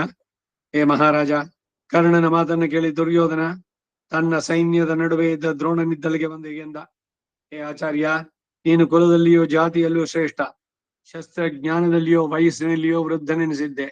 ವೀರ್ಯ, ಸಾಮರ್ಥ್ಯ, ದುರ್ಜಯತ್ವ, ಅರ್ಥಜ್ಞಾನ, ನೀತಿ, ಜಯ, ತಪಸ್ಸು, ಕೃತಜ್ಞತೆ ಮೊದಲಾದ ಎಲ್ಲ ಗುಣಗಳಲ್ಲಿಯೂ ನೀನು ವೃದ್ಧ ಎನಿಸಿದ್ದೀಯ. ಅನುಭವಿ ಅಂತ ವೃದ್ಧ ಅಂದ್ರೆ ಇಲ್ಲಿ ಜ್ಞಾನ ವೃದ್ಧರು, ವಯೋವೃದ್ಧರು, ಜ್ಞಾನವೃದ್ಧರು. ವಯಸ್ಸಿನಲ್ಲಿ ವೃದ್ಧ ಆಗ್ಬಿಟ್ಟು ಬೇರೆ ಏನು ಇಲ್ಲ ಅಂತಂದ್ರೆ ಅದಕ್ಕಿಂತ ಜ್ಞಾನ ವೃದ್ಧನಿಗೆ ಗೌರವ ಜಾಸ್ತಿ. ಹಾಗಾಗಿ ಇವನಿಗೆ ಎಲ್ಲ ಗುಣಗಳು ನೀನು ವೃದ್ಧ ಎನಿಸಿದ್ದಿ. ಈಗ ಉಳಿದಿರುವ ನಮ್ಮ ರಾಜರ ಗುಂಪಿನಲ್ಲಿ ನಮ್ಮ ಸೈನ್ಯವನ್ನು ರಕ್ಷಿಸಬಲ್ಲವನು ನೀನೆ. ಆ ಕಾರ್ಯಕ್ಕಾಗಿ ಈಗ ನಿನಗೆ ಸಮಾನನಾದವನು ಬೇರೊಬ್ಬ ಇಲ್ಲ. ಆದ್ದರಿಂದ ಇಂದನು ದೇವತೆಗಳನ್ನು ಹೇಗೋ ಹಾಗೆ ಈಗ ನೀನು ನಮ್ಮೆಲ್ಲರನ್ನು ಕಾಪಾಡಬೇಕು. ನಿನ್ನನ್ನು ಮುಂದಿಟ್ಟುಕೊಂಡೇ ನಾವು ಶತ್ರುಗಳನ್ನು ಜಯಿಸಬೇಕಾಗಿದೆ. ರುದ್ರರಲ್ಲಿ ಕಾಪಾಲಿಯೋ, ವಸುಗಳಲ್ಲಿ ಅಗ್ನಿಯೋ, ಯಕ್ಷರಲ್ಲಿ ಕುಬೇರನು. ವಸುಗಳಲ್ಲಿ ಅಗ್ನಿಯಿಂದ ವಸು, ರುದ್ರ, ಆದಿತ್ಯ ಪಿತೃದೇವತೆಗಳಿದ್ದಾರಲ್ಲ, ಇವರಲ್ಲಿ ಅಗ್ನಿ ಒಬ್ಬ, ಅವನಲ್ಲೂ ಇದ್ದಾನೆ. ಈ ಕಡೆ ದೇವತೆಗಳಿದ್ರಲ್ಲೂ ಇದ್ದಾನೆ. ಹವ್ಯವಾಹನ ಒಂದು ಕಡೆ, ಕವ್ಯವಾಹನ ಒಂದು ಕಡೆ. ಹಾಗೆ ಇಲ್ಲಿ ಅಗ್ನಿ ಹೇಳಿದ್ದವರು. ಯಕ್ಷರಲ್ಲಿ ಕುಬೇರನು, ದೇವತೆಗಳಲ್ಲಿ ಇಂದ್ರನು, ಬ್ರಾಹ್ಮಣರಲ್ಲಿ ವಸಿಷ್ಠನು, ಜ್ಯೋತಿಗಳಲ್ಲಿ ಸೂರ್ಯನು, ಪಿತೃಗಳಲ್ಲಿ ಯಮನು, ಜಲವಾಸಿಗಳಲ್ಲಿ ವರುಣ, ನಕ್ಷತ್ರಗಳಲ್ಲಿ ಚಂದ್ರ, ದೈತ್ಯರಲ್ಲಿ ಭಾರ್ಗವ. ಹೇಗೋ ಹಾಗೆ ನೀನು ನಮ್ಮೊಳಗೆಲ್ಲ ಅತಿಶಯಿಸಿರುವೆ. ಅಷ್ಟೇಕೆ ಅಕ್ಷಯನು, ಸೃಷ್ಟಿ ಸ್ಥಿತಿ ಲಯ ಕಾರಣನೂ ಆದಂತಹ ನಾರಾಯಣನು ಲೋಕಗಳಿಗೆಲ್ಲ ಮೇಲು ಎನಿಸಿರುವಂತೆ ನೀನು ನಮಗೆಲ್ಲ ಶ್ರೇಷ್ಠ ಎನಿಸಿರುವೆ. ಆದ್ದರಿಂದ ಈ ಸೇನಾಪತಿಗಳಿಗೂ ನೀನು ಪ್ರಧಾನ ಸೇನಾಪತಿಯಾಗಿ ಯುದ್ಧವನ್ನು ನಡೆಸಬೇಕು. ನಮ್ಮ 11 ಅಕ್ಷೋಣಿ ಸೈನ್ಯಗಳನ್ನು ನೀನು ಸ್ವಾಧೀನದಲ್ಲಿ ಇಟ್ಟುಕೊಂಡು ಆ ಸೈನ್ಯಗಳಿಂದ ಪ್ರತಿ ವ್ಯೂಹವನ್ನು ರಚಿಸಿ ಇಂದ್ರನು ದಾನವರನ್ನು ಹೇಗೋ ಹಾಗೆ ಶತ್ರುಗಳನ್ನು ಜಯಿಸಬೇಕು. ದೈವ ಸೈನ್ಯಕ್ಕೆ ಷಣ್ಮುಖನು ಹೇಗೆಯೋ ಹಾಗೆ ನೀನು ನಮ್ಮ ಸೈನ್ಯಗಳಿಗೆಲ್ಲ ಅಗ್ರಣಿಯಾಗಿರು.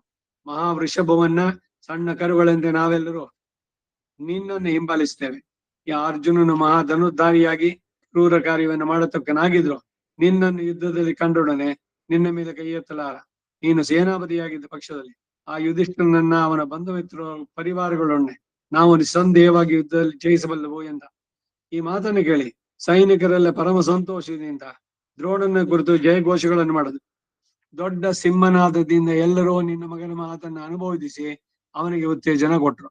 ಎಲ್ಲರೂ ಸಂತೋಷದಿಂದ ದುರ್ಯೋಧನನನ್ನ ಮುಂದಿಟ್ಟುಕೊಂಡು ದ್ರೋಣನಿಗೆ ಜಯವನ್ನ ಕೀರ್ತಿಯನ್ನ ಹಾರೈಸ್ತಾ ಇದ್ರು.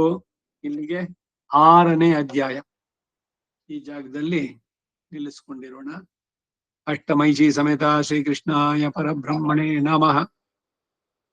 ಕವಿತಾರ್ಕಿಕ ಸಿಂಹಾಯ ಕಲ್ಯಾಣ ಗುಣಶಾಲಿನೇ ಶ್ರೀಮತೆ ವೆಂಕಟೇಶಾಯ ವೇದಾಂತ ಗುರವೇ ನಮಃ. ಸರ್ವಂ ಶ್ರೀ ವಾಸುದೇವಾರ್ಪಣಮಸ್ತು.